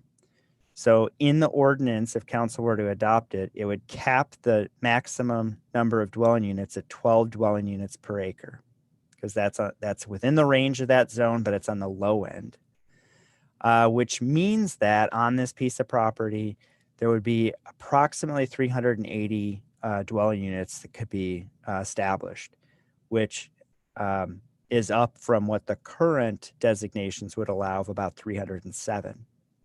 So what would be the interest of doing that? One is to be able to continue to allow some of the multifamily that's already allowed, but cap it at the number of dwelling units that would have been allowed today. If they came in today, they could get 128 multifamily units on that property. So keep that as it is, but require that those units be placed on the south side of the property and not adjacent to Monterey Park. This would offer some transition from a single family neighborhood to a neighborhood that has some multifamily built into it. It also, under the single family bullet point, of the 250 or so units that could be created outside of the multifamily category, we would want to require at least 3 different types of housing. And you can see the categories there. 3 different types might mean single family, duplex, triplex, fourplex, row houses, townhouses, and that any one of those 3 categories that are selected, at least 15% of the 250 have to fall within each category. The purpose of this is to establish mixed housing type within a community. So what you would see in the future is a diverse community of multifamily to single family, of duplexes, triplexes, fourplexes. And the benefit of that is not only is there some value in just the aesthetic and the mixing of housing type, rather than having all the multifamily over in this part of town, all the single family in this part of town, but it introduces the opportunity to create a mix of housing price. And duplexes and triplexes and fourplexes are typically going to come in a different price point than single family. And then by continuing to allow multifamily, you ensure that you have a mix of ownership and rental within this area. So it was interesting to navigate those conversations with the applicant and try to work through some outcomes that are already rooted in our city's housing element in our comprehensive plan, where we seek residential communities that have these types of outcomes. So it's not that staff is developing a new idea that isn't rooted somewhere in policy. This is what the comprehensive plan seeks to establish and as an outcome. Councilmember J. Rogers raised his hand. Councilmember J. Rogers, go ahead. Thank you, Deputy Mayor. Jeff, seems like that 1 acre parcel is taking on a lot of units. Am I right? I mean, are we having all kinds of different types of units in there? When you said the 1 acre area, yeah, what are you referring to? So when you said 12 units to 1 acre. Yes. Okay. Isn't that, is it from 12, between 12 and 16? 12 is what, if council adopted this ordinance, this contract rezone ordinance, it would establish 12 units per acre as the maximum. Right now, there's a mix of 7 units per acre and 20 units per acre that are allowed on this image that you see here. Okay. So 20 units per acre is typically considered high density. R7 and R5 are typically considered fairly low density for residential. And then when you get into R10, 12, 14, that's considered moderate density. Okay. So in this area, we're thinking of putting different types of units in there?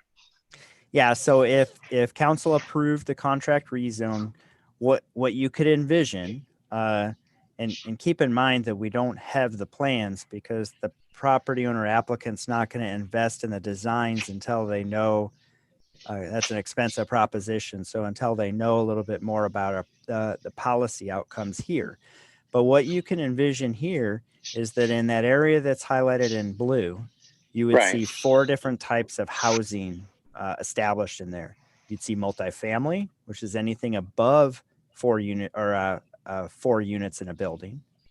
You would see single family, you would see duplexes, you would see triplexes, you would see fourplexes that might look like townhouses. It might look like some row houses. You'd see a varied mix of different types of homes in this community. and a mix of ownership and rental, which is an important objective, in our housing policies to have that kind of mixing of a community. Okay. All right.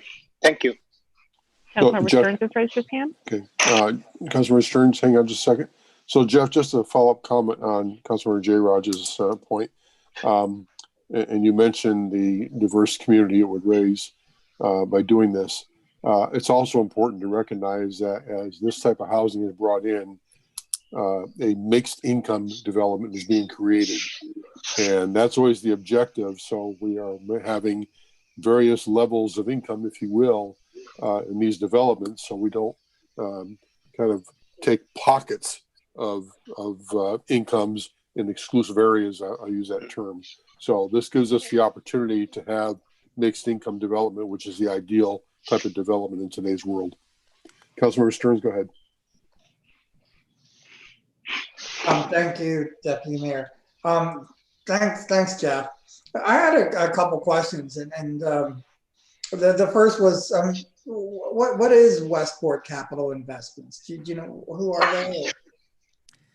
I know from working with the owner and the owner's representatives, they've hired consultants to help with the work, and a number of different consultants to address a number of questions and requirements that we have. I know who they are. I don't know. So I know them by name, and I know who they are from talking to them, but I don't know what else they do. I don't know. We don't have an experience, I guess, of working with them on another project here. That's not uncommon or any sort of, red or yellow flag. When you ask that question, I'm not sure what the ideal answer is for who they are. Okay. And then I was looking at the exhibits, and one of the things that was mentioned was that there are 2 wetlands areas, and it talks about a 2018 critical areas report prepared by Shockey Planning. And I couldn't find that report, so I was just wondering if we could get a copy of that. Oh, absolutely. Yeah. If that, the amount of material that is in the packet is crazy. I will say that's the amount of material that the Planning Commission had to go through in order to get to their recommendations. So they sifted through a lot. And I know that with both the Auburn Adventist Academy as well as Westport, they provided technical reports for transportation impacts. They provided technical reports for critical areas and habitat analysis. And if that's not in the packet, it might be in there and just hard to find amongst the 1,600 pages, but I will make sure that you get a copy of that because it's there. Okay, great. Thank you so much. And Sure. Then just the last thing was to follow up on the Deputy Mayor's point, which is there going to be any low income housing? That is not a requirement. So I pause on that because low income is something that can be defined in a lot of different ways. I think what this is seeking, and we have to be careful about it because what product would be placed in here would probably qualify as low income under the King County measure because the average median income in King County is so high. So it actually, there will be product in here, the multifamily and probably some of the single family ownership opportunity that meets that target. But it's also, I want to take that with a grain of salt because what is low income county-wide can be misleading sometimes for what it means in our own community.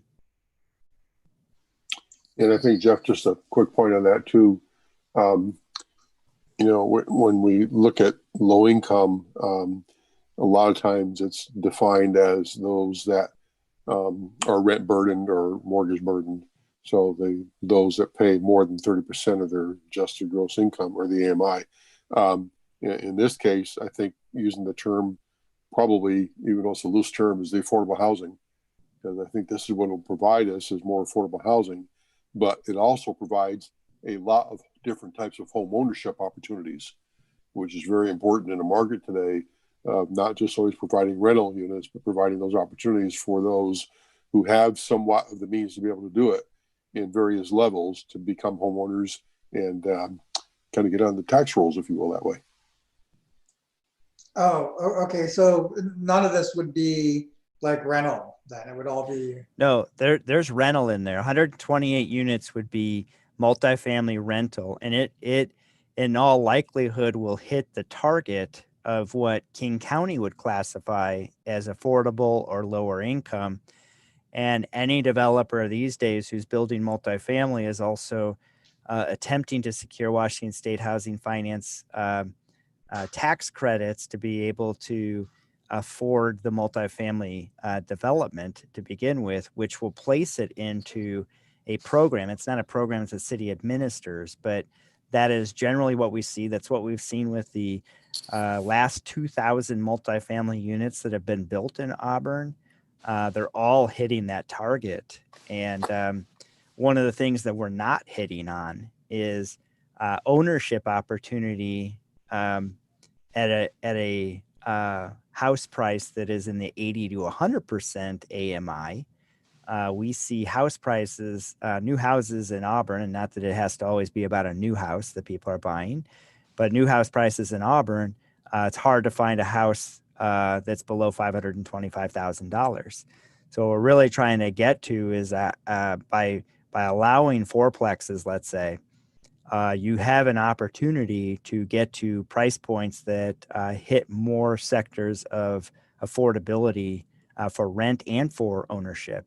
And that's hopefully what this 37 acres would become with these policies established, is it ensures that we have the ability to see a mixed type of residential community that hits in a lot of different affordability sectors.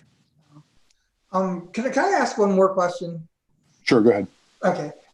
So there was something in the report about interconnectivity with Monterey Park. Is there any, or are they just really two siloed, mile-long developments? No, we, in fact, this map that's on the screen is a good, provides a good visual representation. It's no accident that R Street and O Street and O Place and L Street all dead end at this property.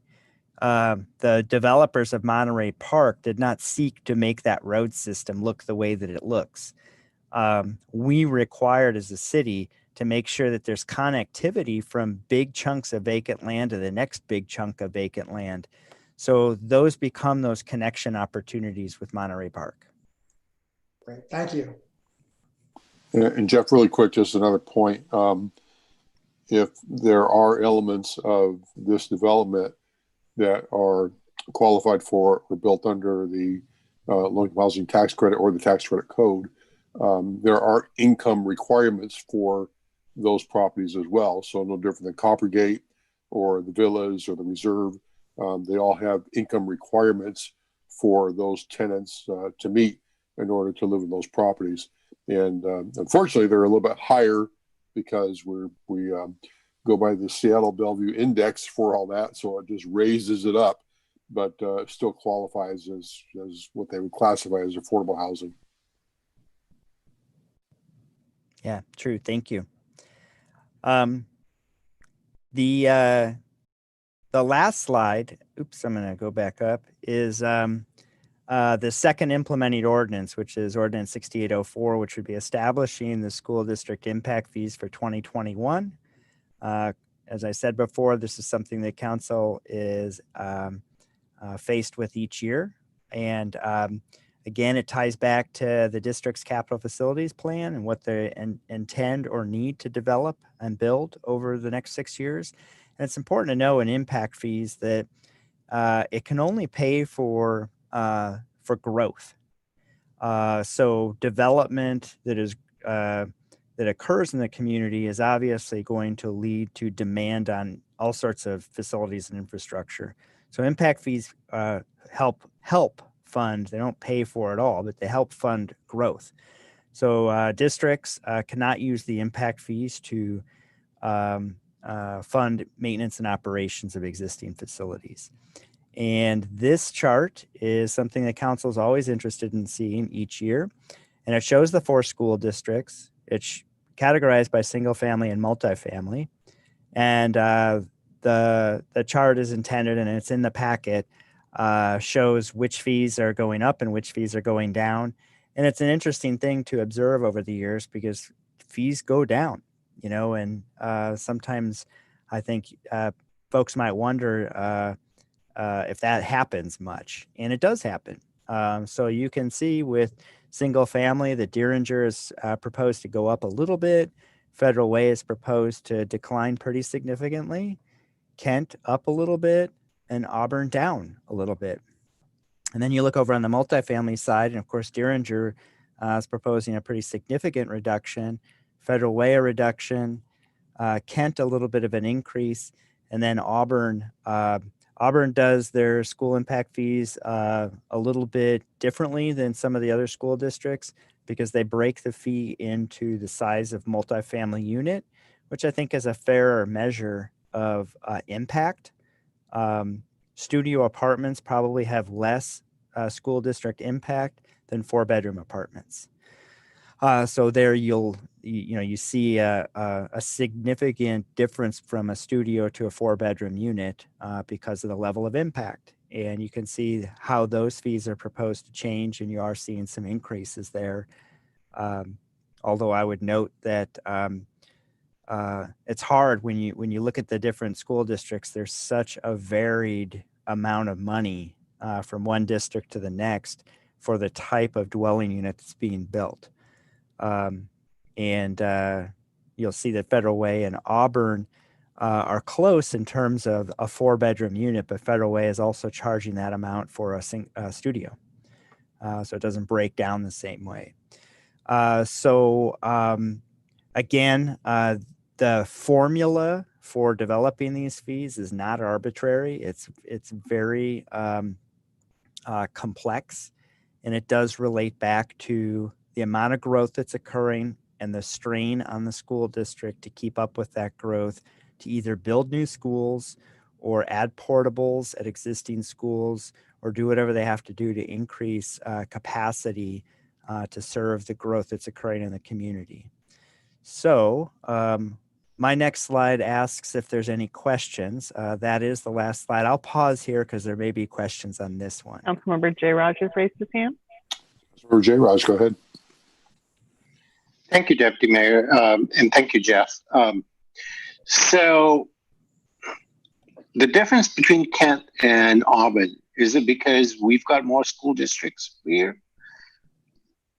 I mean, I'm seeing a difference.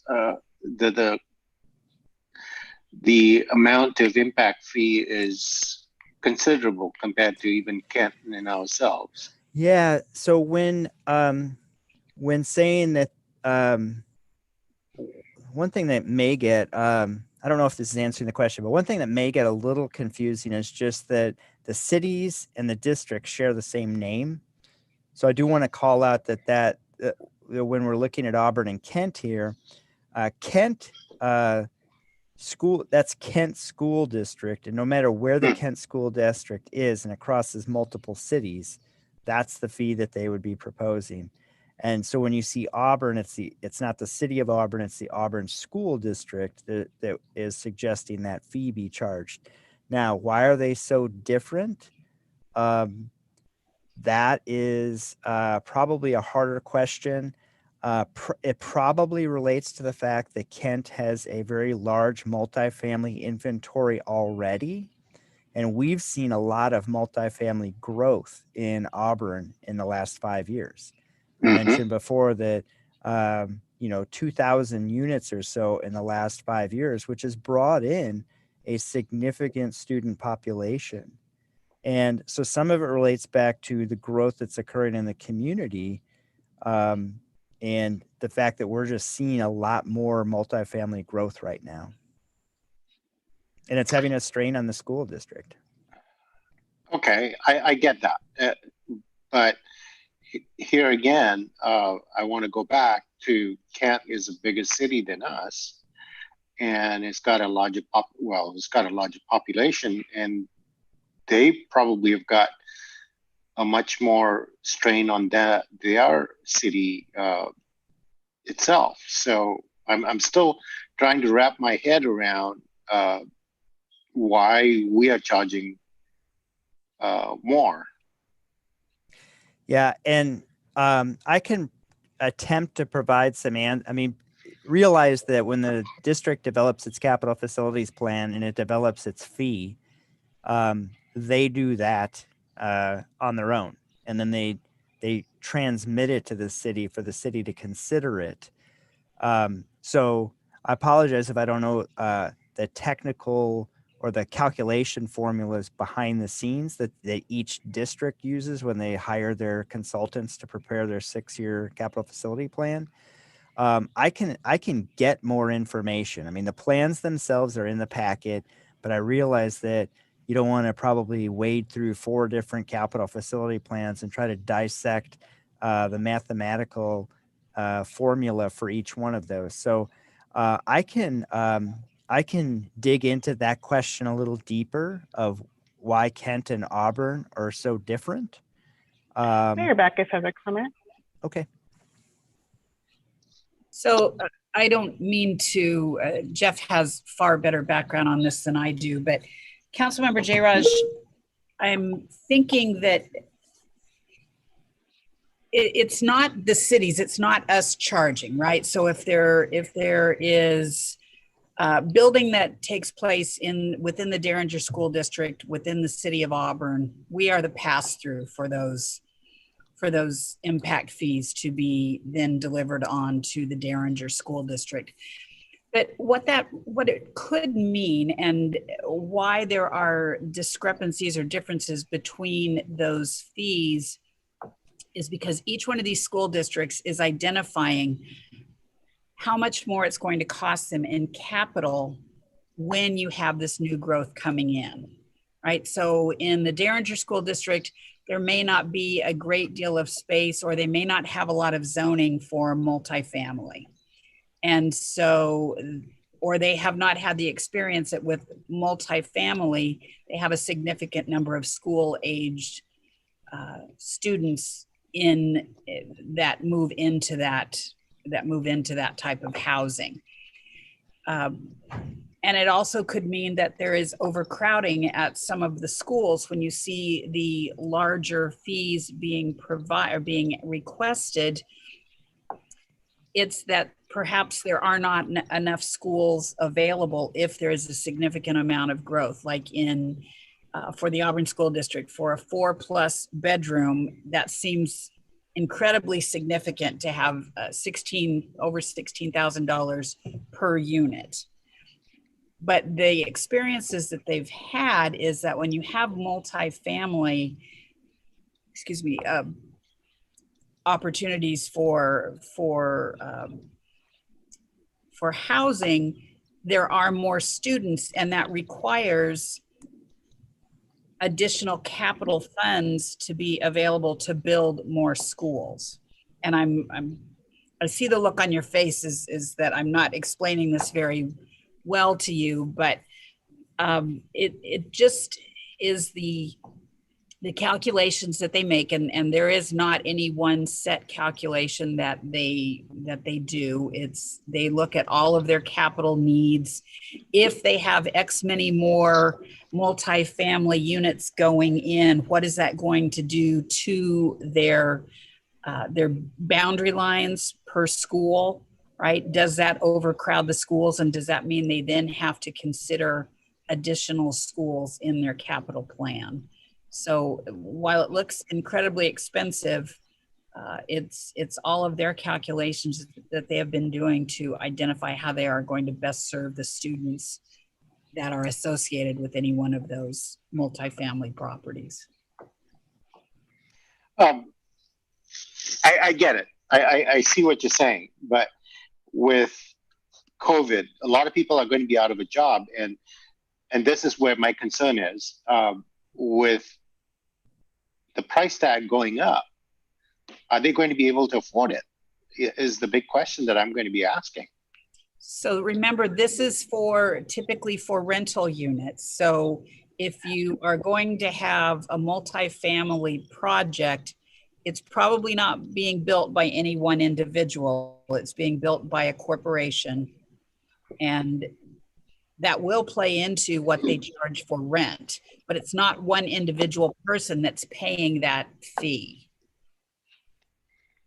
Yeah, and I think that that's perhaps something that I overlooked in just describing this, is that the impact fee is paid for by the developer when they go to build the new units. So I didn't really say that earlier. And look, when they have to pay a fee, they have to cover their costs. So it doesn't mean that it doesn't project itself into the cost of rent later on. But when asking, are people going to be able to afford it? The question is, are developers going to be able to afford it? Because they're the ones that pay the fee for new units. All right. So yeah, okay. I get But it. I can, I mean, there's obviously a vast difference between some of the fees from different districts. And I think that it's, reasonable and not difficult for me to be able to maybe provide some follow-up summary bullet points that explain why what variable in a calculation that may have 10 variables, what variable is the one that causes the Auburn fee to go higher and the Kent fee to be lower. Okay. So I think that would be good. Yeah, I think I could provide something. Okay. Councilmember Thank you. Malinga's raised her hand. Okay, one more point, Councilmember Malinga, before you go. Jeff, maybe one other thing that would help is if we have, if you could give us some of the recent developments we've had on multifamily, what the developer paid for impact fees for the school impact fees. That would kind of give us a little bit of an idea of what the burden was on the developer, but also we can do that in comparison to what they're charging for rents and give us an idea how, some of that may impact the rent base, higher or lower, whatever the case may be. If that could be provided, that might be a little bit of help as well. Yeah, that's not difficult at all. And is it helpful to see that just in the form of school impact fee from one development to the other versus other types of fees, or kind of zoom in on what the school district impact fee is? I would say because we're looking at the Auburn School District as I'll use the word substantial increase, if you will. Perhaps if we focus on the school impact fees first and give us that information. If we need to go deeper, we can, but I think for now, the school impact fees will be a big, tell a good story. Okay, I can do that. And I would point out that the 2020 fees were still expensive fees. Yes. So the increase in 2021, just to kind of note what the magnitude of increase is from one year to the next. Correct. Exactly. Okay. So, yep. And we kind of calculate that out as we see what the future potential would be for 2021. So, yeah. Okay. Councilmember Malinga, go ahead. Hi, Jeff. I had a question on why we include the other school districts' comprehensive plans. I know you covered that, but I wasn't really understanding why. And do they have ours in their comprehensive plan too? Yeah, good question. Their capital plans. Good question. And maybe this is that part of the follow-up that I send out, I can give a better visual on this, but all four of these school districts are located in Auburn. And so the Federal Way School District extends into a significant portion of the West Hill of Auburn, and Kent extends into the north end of Lee Hill, and even down along 277th at the bottom of the ramp, that development Trail Run, that's in the Kent School District. Derringer is located in Pierce County, and they only operate a elementary and junior high or middle school level. They don't have a high school. So those 4 school districts are actually represented in Auburn. And then, yes, Auburn School District extends outside the city of Auburn. So other municipalities, and I know at least unincorporated King County, they adopt the Auburn School District Capital Facility Plan as well and charge a fee outside of Auburn that then gets sent to the Auburn School District.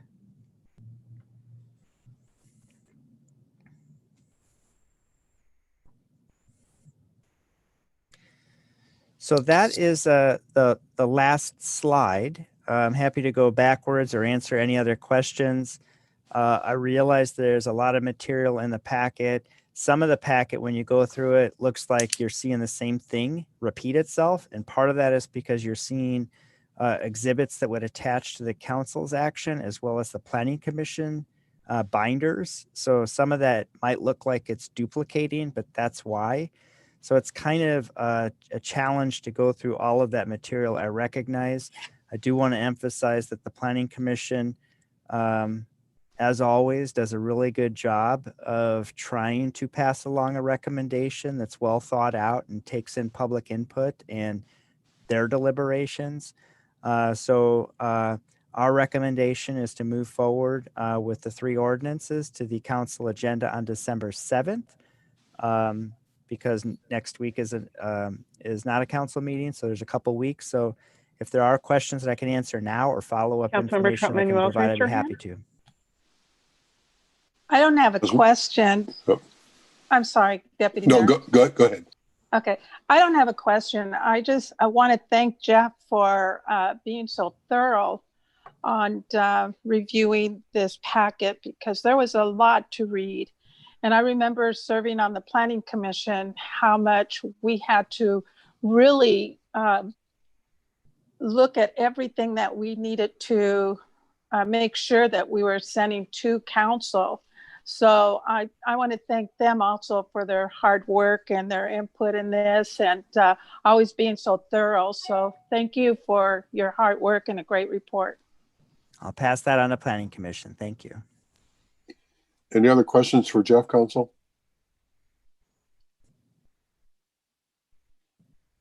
Okay. Jeff, I also agree with Councilmember Trout Manuel. Planning Commission, this is very detailed and strenuous work. And we greatly appreciate their efforts they put into this and passing the recommendation along to council. And as you said, I think if we as council have other questions, we need to shoot those questions to you before we get this on the agenda for the next council meeting. And so council, if you have any other questions you think of in the next few days, go ahead and get those on to Jeff so he can respond back to us and we can be ready for action on December 7th. Jeff, thank you very much, as was mentioned, for an excellent report, very detailed, and we appreciate your efforts in putting this together for us. Thank you. All right, council, I am going to recommend we take a short break. It's 7:31, so let's take a 4-minute break and be back here ready to go at 7:35. So we will recess until 7:35.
Okay, we'll give everybody just a few more seconds to get back on here.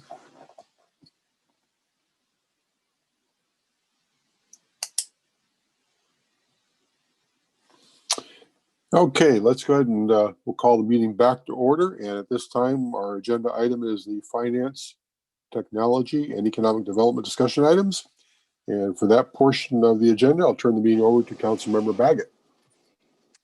Thank you, Deputy Mayor.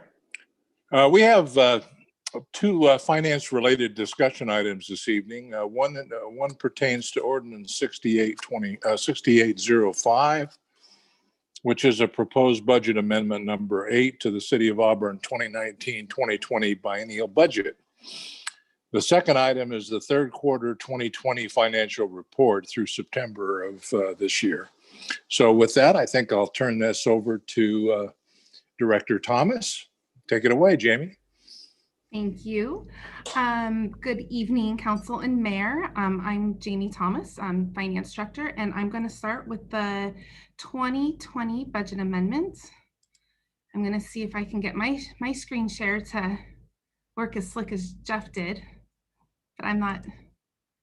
All right, I think it worked. You guys can see my PowerPoint presentation? All right. So this is not only our final budget amendment of the year, but it's our final budget amendment of the biennium. So we do a budget amendment each quarter through the biennium. So that makes it the 8th and the last of this biennium. So it's exciting, but it's actually anticlimactic because there is not a whole lot to this budget amendment this year. Now we got to get it to. There we go. So here's a summary of all of the budget amendments that we're asking to include in budget amendment number 8. The total revenue increases total just a little over $4 million, and the total new expenditures total $4.1 million. I'm going to just run through pretty quickly. The first 3 are general fund only, and then all of the other ones come from a mixture of all of the funds citywide. So the first is an increase of expenditure for the golf course. This is really due to increased merchandise demands at the pro shop, as well as new batteries and some retrofits to the golf carts to help encourage a longer season golfing at the golf course and extend that season into the colder and rainier season. Even though the total cost for these things totals $30,000, the golf course has seen revenues that have exceeded our original budget amendment, and so we'll be using golf course revenue to pay for these increased costs. Additionally, in the general fund, we are proposing to transfer $45,000 to the facilities fund. You'll actually see that $45,000 pop up in the general fund and then towards the bottom of the list in the facilities fund, because it will be the facilities fund that will be doing the work. It's a fire suppression system for the senior center. It's where they prepare all of their meals at the senior center, and the Valley Regional Fire Authority has recommended now that it is a fire hazard and that it needs to be repaired. So from a safety and liability standpoint, as well as the service that the kitchen provides at the senior center, we're asking to replace the hood for $45,000. The additional CARES funding for $1.2 million. There was a second wave of CARES funding money that was awarded to cities. The second wave of awards took place in August, right before we brought budget amendment number 7 to the council, which is where we had our first amount, our $2.4 million in original CARES funding. We had done a budget amendment with budget amendment number 7. This is just playing catch up to recognize the second round of awards that we received in CARES funding. In the drug forfeiture fund, we're requesting the purchase of a new canine, as well as the cost to retrofit a police vehicle to accommodate the canine officer. The LTGO refunding, there is a small savings, a net impact of $32,000. This was the bond refunding that we just that you had just approved in September. We did the bond sale in October. This is the interest and the interest savings that we'll recognize this year as a result of that bond refunding. We will be doing another budget amendment, first budget amendment of 2021 to capture the much larger interest savings that we will be realizing in 2021. This only captures a month and a half of interest savings since we did the bond refunding in October. In the water capital and the water fund, we are just transferring $1.1 million from the operating fund into the capital fund to cover capital costs, previously approved capital projects. The facilities fund is asking for $75,000 to cover the cost of the separation costs associated with the voluntary separation agreements that we had during COVID. So those took place around May and June. While with some of those separations, there was some vacation cash outs that took place. And so with the vacation and leave cash outs that we had done, the budget, that particular portion of the facilities budget increased. But we did recognize between all of our hiring freezes and staffing layoffs, we did recognize a little over $1.4 million in salary savings in other places. So the $75,000 is an increase in this particular line, but it is offset by savings in other areas that we've already recognized in budget amendment number 7. Again, this is where the facilities fund, the $45,000, that is just showing the money coming in from the general fund and then them spending the money since the facilities division will be overseeing the project. And then the same for the equipment rental fund, of the $17,000 for the K9 and the retrofit. The K9 is $10,000, the vehicle retrofit is $7,000. So the general or the drug forfeiture fund is transferring $7,000 into the equipment rental fund, so maintenance and operations can perform the retrofit work on the vehicle. So that is all of the projects. How those impact, I wanted to show, I put together the impact on the ending fund balance for both the general fund as well as all of the other funds. As you can see, we began 2020 with an estimated ending fund balance of a little over $7 million. Throughout the biennium, we've added $7.7 million to that estimated ending fund balance. It's important to note most of that is related to the truing up of the beginning fund balance and carry forwards that we do at the beginning of the year. So it's a big number. We rely on that number. That's a number that we usually expect that first budget amendment of the year is usually pretty large as it relates to the ending fund balance impact. And then the budget amendment 8, the net change requested is a reduction of that fund balance of $45,000 for an estimated ending fund balance of $14.7 million. And then the same for all of the other funds. The aggregate estimated ending fund balance started at $90.6 million. We did all of our adjustments throughout the biennium. Most of those again related to beginning fund balance true ups with carry forwards and unspent budget. And then we're asking for a net change of $60,000 in budget amendment number 8. To end, our estimated ending fund balance at the end of the year will be $143.5 million for all other funds, excluding the general fund. So a lot of numbers, but pretty straightforward, especially compared to the prior budget amendment that we did with all those COVID impact changes. So any questions or about I'll go back to the previous slide. Any questions about the request? Councilmember Stearns has raised his hand. Councilmember Stearns. Thank you, Councilmember Began. Yeah, I had a question about the canine. Is the canine, the dog, is that dog like have a particular skill, or is that something our police officers train them on? You know, like do they go after drugs or do they do traffic stops? You know, I mean, I'm just sort of wondering. I'm just really curious about our canine officers. I probably should not take up our time, but I'm just fascinated. It is a fascinating question. With this particular canine, I'm not certain. I'd have to check with Chief to see what their plans are for this particular canine. I'm going to go out on and I'm guessing because our drug forfeiture money can only be used for very limited reasons and for very limited things as it's associated to the enhancement of drug enforcement. My guess is that this canine would probably have drug. Mayor Backus has a comment. Oh. Yes, Mayor Backus. Thank you. So I do believe that the amendment that's being made here is for a new canine that was gifted to the city of Auburn. And so it is to ensure that the retrofit of the vehicle is ready.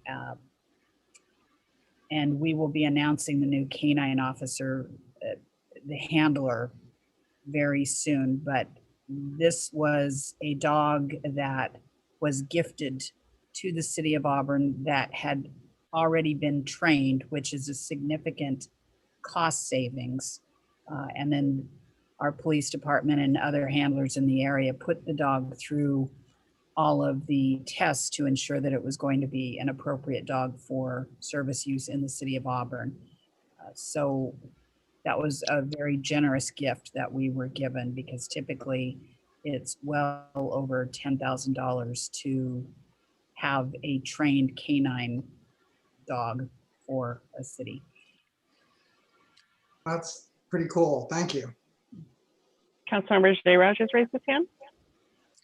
Councilmember Jayraj. Thank you, Councilmember Daggett. Director Thomas, can you explain the water fund and water capital?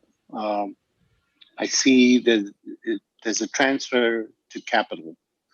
So why is that happening instead of, and then water capital transfer from operating? Okay, so, but can you explain that a little bit, please? Sure. The way we account for our water operating and our water capital, we separate those activities out into two separate funds. How we fund our water capital is actually funded through user rates and fees. So that means all of those user rates and fees that we collect all come in through that operating fund, the water fund, and we transfer from the water operating fund to the capital fund as we need it for capital projects. Now we don't do it, it's not just random, oh, we need a couple extra bucks, we're going to transfer the money because we have a capital project we want to do. This is all capital that is identified in the 6-year CIP plan. And this just has to do with, we're ready for another round of transfers from the water fund to fund existing capital projects that have already been approved. So the water capital is for capital project? I mean, I'm not understanding, I think that's what it is. So either the rehabilitation, construction, major replacement of water mains and wells. Okay. Okay. All right, that makes sense. Can you go to the next slide, please? I've got one other question for you. Mm-hmm. So now we're talking about the 2020 general fund and other funds. Your heading says 2019. Is there something different here that I'm seeing? No, you are an excellent editor. That was an error on my end. I apologize. Oh, okay, no worries. I was like confused what was going on. Okay, thank you very much. Appreciate your letting me know, explaining the capital part of it. That was interesting. Thank you. Councilmember Trump Manuel's raised her hand. Councilmember Trout Manuel. Thank you, Councilmember Baggett. I also had a question on the K-9, and I really appreciate Mayor Backus explaining to me that made sense about the $7,000. But my question is, how many, will that make 3 canine dogs in our police department, or is there one being replaced? Mayor, do you know off the top of your head, or would that be a follow-up question? It will make 3 because one of the dogs was recently retired. And so that will make 3 canine dogs. And it will be the first female canine that we've had. Oh, how exciting. Thank you, Mayor Backus, and thank you. Any other questions from the council? Well, thank you, Jamie. That was a good explanation. I appreciate your effort. You want to go right on into the third quarter 2020? I certainly will. Okay. See if I can go 2 for 2. Woo. Can you see that? Yes. All right, excellent. So like usual, this is just a very condensed version to the very complete and detailed third quarter report that was attached to the agenda bill, or to the agenda packet, which begins on page 14 of your council packet for tonight. I'm going to go high level and just kind of hit the main points, particularly as it relates to COVID and what our original adopted budget was, what our amended adopted budget was, and how we're performing in comparison to both of those.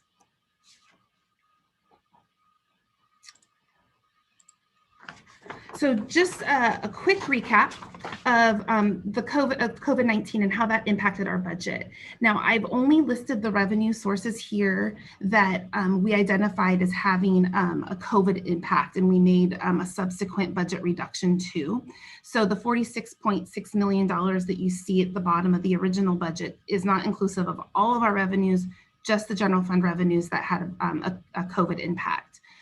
We made a total of $7.9 million in estimated reductions to those revenues as a direct result of COVID. We did, to help bridge that gap, we did 2 things. We had expenditure cuts of $3.7 million, but then we also brought in almost $2.7 million in revenue reallocation, so revenue from other funds, and that is the $2,665,000 that you see there, which kind of has creates a net effect on the original revenue budgets for some of those line items. Now there's a lot of numbers here. I don't want to spend too much time going through this. It's really a summarized version of the summary that you see on page 15. So it's more of a summary than the other summary.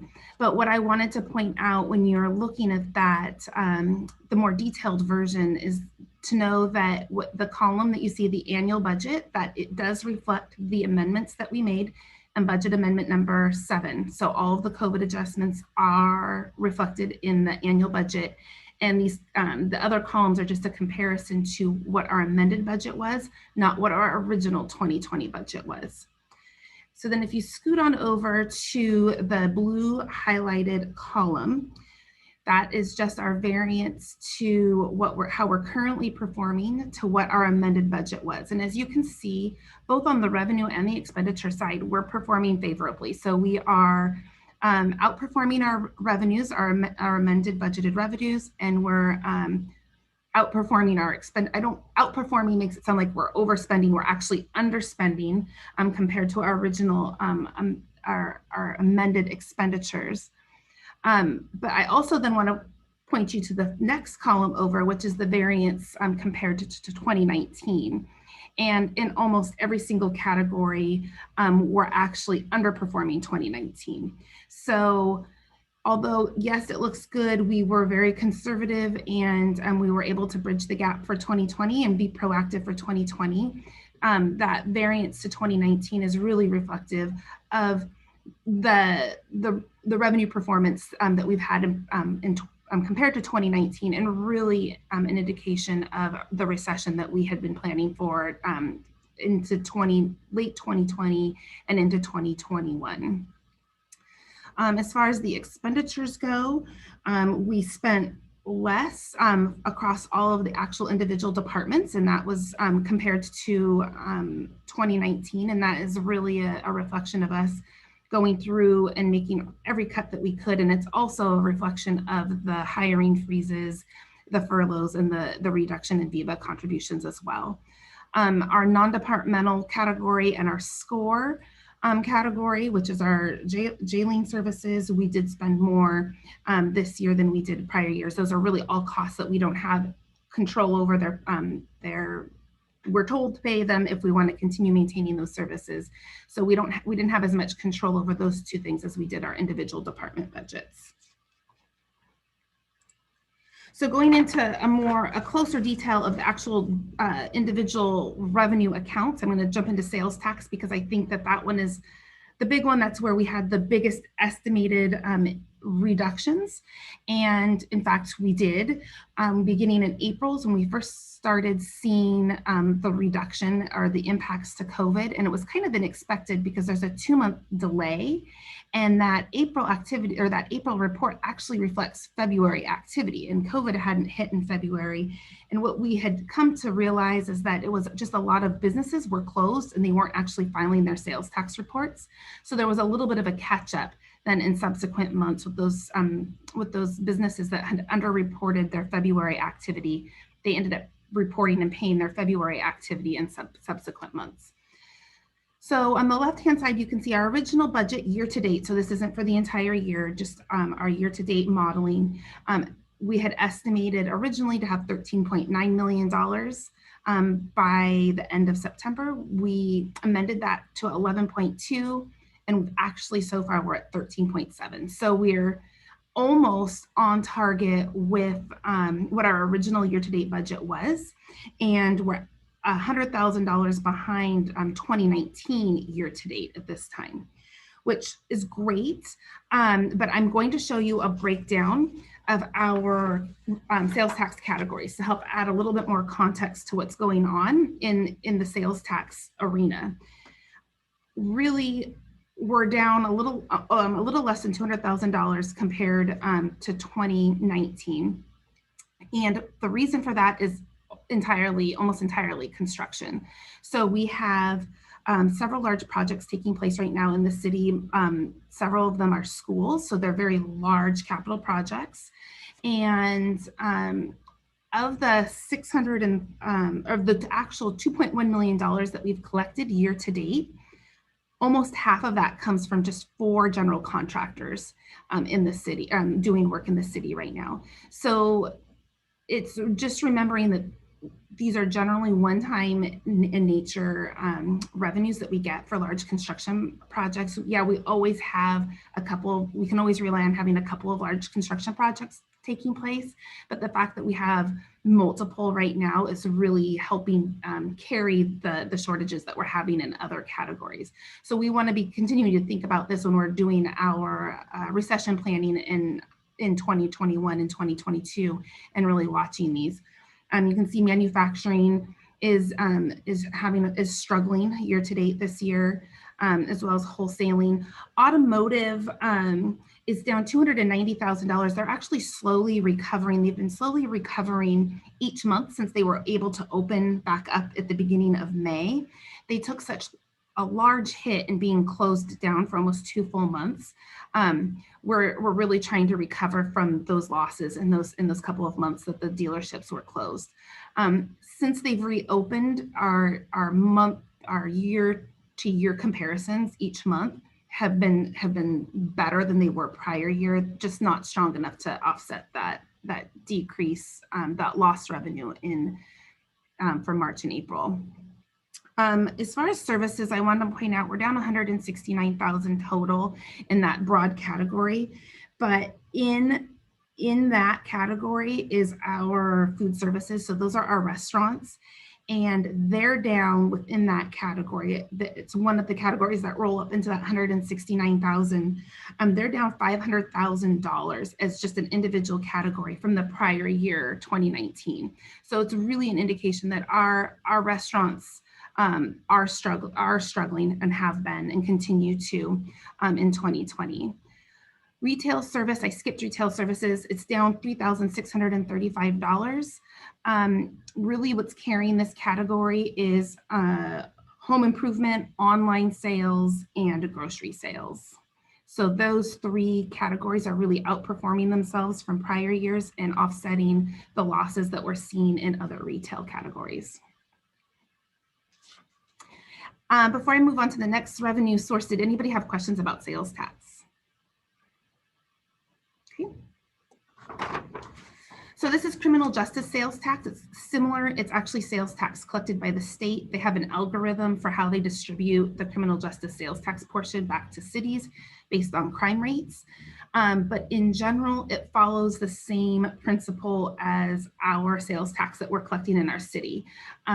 So as sales tax are in our area are strong, it kind of extrapolates to the rest of the state. Now we don't get a one-for-one correlation because we have a certain rating based on our criminal justice assistance portion of the equation. But in the end, our actual year-to-date collections so far is $1.7 million that actually ends up exceeding both our original year-to-date budget estimate as well as our amended year-to-date estimated budget. I would assume that most of these increases, that overperformance is related to really the same thing that we're seeing in our own sales tax category, is that construction remains strong throughout most portions of the state. Councilmember Stearns has raised his hand. Councilmember Stearns. Thank you, Councilmember Baggett. I had a question about the previous slide, and it was regarding, it was more the automotive and the retail. Do we have a sense of how many businesses in Auburn have gone out of business? From the sales tax report, I don't have that information. I don't know if economic development has been tracking that.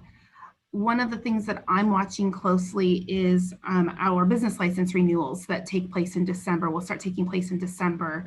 And we estimated a pretty decent decrease when we did our budget amendment for business licensing. We won't really get to see those numbers and who's renewing their business licenses until December and in January, when those businesses should be renewing. Oh, okay, thank you. Mm-hmm. Deputy Mayor DeCoursey has raised his hand. Deputy Mayor. Thank you, Councilmember Baggett. Just to follow up on Councilmember Stearns' question, don't quote me on this, but I had a conversation with our Economic Development Manager, Doug Lean, and asked that exact same question. And this was a couple of months ago, but at that time he said the Auburn businesses actually going out of business were not that great. And I think at that point in time, it was like 3 up to that date had gone out. So I don't know what it is currently, but it was actually a very low number of those who actually have gone out of business. And that's the information I had at that time. Thank you. So motor vehicle fuel tax is one of those categories we actually didn't originally adjust for a major decrease in this category, but I wanted to bring it in because we actually had the revenue reallocation piece. So we budgeted to bring in $423,000 into the general fund that would have normally gone into the street fund. So our original budget for this category was $863,000. Our amended budget was 1.1, and our year-to-date collections is right at 1.1. So we're meeting our projections almost perfectly, which is good in the sense that the reductions that we were anticipating aren't any more severe than what they're currently. It just reduced commuting, and I think most of that was taking place in the first to middle part of the year. You see a large spike in June of the actual numbers, and that had to do with when the journal entry was actually made to reallocate the transfer from Fund 102. For the first 5 months of the year, the motor vehicle fuel tax went into Fund 102, and then we did the transfer. We transferred that into the general fund in June, and so that's why you see a large spike there. Building permits, original year-to-date budget was $677,000. We made an amendment to reduce it down to $457,000, and we're actually outperforming both at $686,000. $686,000, which compares to $627,000 year-to-date last year. So kind of a little bit all over the place. Bottom line is our total permits are actually down 8.8%. So the number of permits that we've been issuing, we've actually seen a decrease in activity. It's just the dollar value of the permits that we've been issuing this year have had a higher value. So you can see those were in March, May, and July. In March, we had the Legacy Plaza project. In May, we had Pioneer Elementary. And in July, we had the permits for Auburn Elementary number 16, the Bridges Point Warehouse, and then Coppergate. So it's kind of hard to trend building permits to begin with. As you can see, that blue line, that the way that was our original budget, that's a calculation of our average, our historical annual averages. And you can see there's really no, it's all over the place as far as the time of the year and the number of permit and the permit revenue we collect. So right now we're seeing reduced permit activity, just bigger projects right now, which I'm guessing those were mostly all in the pipeline at the beginning of COVID as it was. So right to dovetail on those building permits is our development services fees. Originally we had budgeted $607,000. Our amended budget was $475,000. And again, we're outperforming both categories. We've collected $754,000 year to date, which is a little bit less than the year to date last year. Most of what all of these, so in this category, the biggest contributors in revenues are plan checking fees and zoning and subdivision fees, as well as the facility charges. And as you may recall, at the beginning of 2020, we did increase our facility charges, and that is contributing to a larger increase. But it's also, these services and fees are also directly tied to the building permits that we've issued. So with the activity in building permits, we are seeing the residual plan check fees being collected in the development services fees category as well.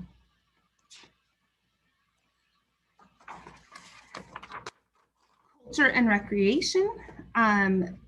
Originally, we had budgeted $2.1 million.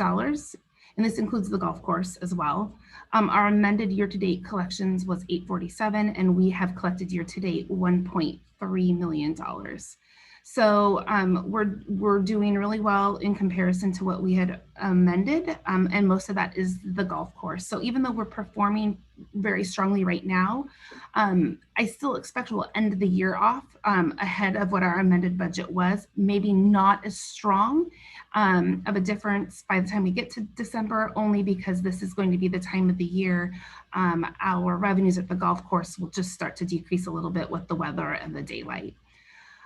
Also, on the flip side to this was we had $1.2 million in expenditures directly related to these revenue decreases. So these were community center programs, senior center activities that were all all eliminated due to COVID restrictions. So the other side to the decreased revenue was decreased expenditures as well, which were reflected in the budget amendment number 7.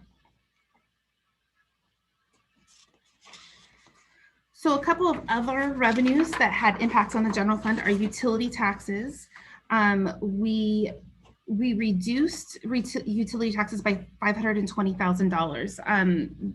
Our utility funds are collecting fewer revenues, just with or have collected less revenue due to the shutdowns, whether it's decreased activity or just the shutdowns in the first couple of months of COVID, when large shopping centers, for instance, were closed down, the utility services and the demand on those services was reduced. So therefore, that reduces the utility tax that was collected and brought into the general fund. So we made a reduction of $520,000, but offsetting that was $1.8 million that we were reallocating from our streets projects. We're performing what we've actually collected based on our adjusted amended budget is right on target. Or just a little bit ahead. If we're going to continue to see maybe some more shutdowns of businesses in the last couple of months of the year, we might see that $314,000 that we're ahead, see that gap get a little bit smaller as our utility revenues decrease. We might see our utility taxes decrease a little bit more in the last couple of months of the year. Our admissions tax, we reduced by $154,000. So we have a couple of companies or a couple of businesses that really are the major contributors to our admissions tax. And so that's why we made a pretty significant reduction to that. However, the golf course opened pretty early and they have been keeping our admissions tax going a little bit. I wouldn't say strong, but they are contributing some to that admissions tax. We're about $8,000 ahead right now from our amended budget. But again, with the golf course slowing down, I would expect us to end the year right on our amended budget targets. Our governmental charges for services is really just the indirect cost allocations of finance and HR services that get charged out to other departments within the city, and then it comes back, and that revenue comes back into the general fund. And so we had originally reduced the budget by $343,000 because of hiring freezes and temporary layoffs in those departments. So that would, with those reduced costs, we'd also have the reduced transfers of revenue. If you look at the budget to actual right now, it looks like we're collecting more revenue than we had originally budgeted for in a budget amendment 7. However, we don't true those up. We don't true those up until the end of the year. So we continue to make the budgeted transfers every month. It's the same amount. And then at the end of the year, we actually look at what the total cost for those payroll and for those finance and HR services are. And then we true up, either refund back to the other departments or we collect more as needed. I expect that our less than what our budgeted revenues were, only because we've been holding positions vacant and frozen above and beyond what we had originally committed to in the freezing list. We've been trying to save as much as we can with attrition and being very thoughtful and purposeful before hiring back some of those positions. So that's actually the end, and that's the general fund overview. I guess what I think the biggest takeaway from this third quarter report, particularly looking at the general fund, is that we made some decisions very early, and I think have positioned ourselves really well. We are in a place of actually having a budget that is more conservative than what's actually been performed. But if we hadn't, we would have been struggling right now, because we are in a place where we are bringing in less revenue. And if we hadn't made those changes, we would be having problems now. So I'm really thankful that we had a team citywide that was really proactive in the effort. I think it's going to set us up where we need to be as we go into 21 and 22. But I can't stress enough, with the sales tax information and being it such a significant portion of our budget, I think even in total, those numbers look good, but when you really start to dissect them, it is a lot of one-time type of capital project and construction activity taking place. So we'll want to keep watching that and making sure that our recessionary projections for 2021 are conservative enough as we finish the year and start the next year. So any questions for me? Any questions from council? Oh, not hearing any. Just a reminder that, you know, this is only through September of this year. We got another quarter to go. And like Jamie said, a lot of the reallocations and reappropriations of money from one account to another has kind of saved our bacon so far. And I think that, good Lord willing, and the creek don't rise, by the end of December, we should be where we want to be based upon the prudent reductions and changes that we've had to make in our budget. So if there are no other questions, I will turn the meeting back over to the Deputy Mayor. Thank you, Councilmember Baggett. So any other discussion items this evening, Council? Okay, any new business to cover? All right, we've had a very good session tonight. It's hard. Councilmember Trott-Manuel, raise your hand. Councilmember Trott-Manuel, go ahead. You're muted. I wanted to see if we could bring to study session domestic violence report at my domestic violence task force meeting. They gave us some recommendations to submit to our police department and also to our attorneys. So I will pass that on to them, but I wanted to see if we could add that to the agenda for the study session. Okay, so Councilmember Trott-Manuel, I will review that with Mayor Backus, and we'll look at an appropriate time to have staff be prepared enough to bring that forward to us. All right, thank you. One moment, please. I just need a little bit of clarification on Councilmember Trott-Manuel, what you're requesting staff to provide you.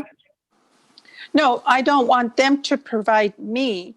I've got something that was sent to me by the Domestic Violence, King County Domestic Violence Task Force, and also Sound City Association caucus person, that they gave all of us members a request. And so I would like to pass that on to our chief of police and also to our prosecutor attorney that deals with domestic violence. So, okay. Go ahead, Mayor Backus. I'm sorry, I misunderstood you, Councilmember Trott-Manuel. Go ahead, Mayor Backus. Thank you, Deputy Mayor. Councilmember Trott-Manuel, you can provide that information to the city attorney and to our police chief if that's what you are looking to do. Instead of providing it to them at a study session, you can simply email or provide that information to them.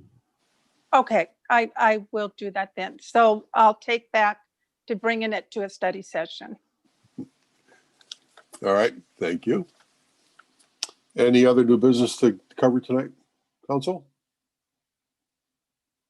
All right, well, it's hard to believe we're coming to the end of 2020, but I don't think anybody is sad to see 2020 coming to an end.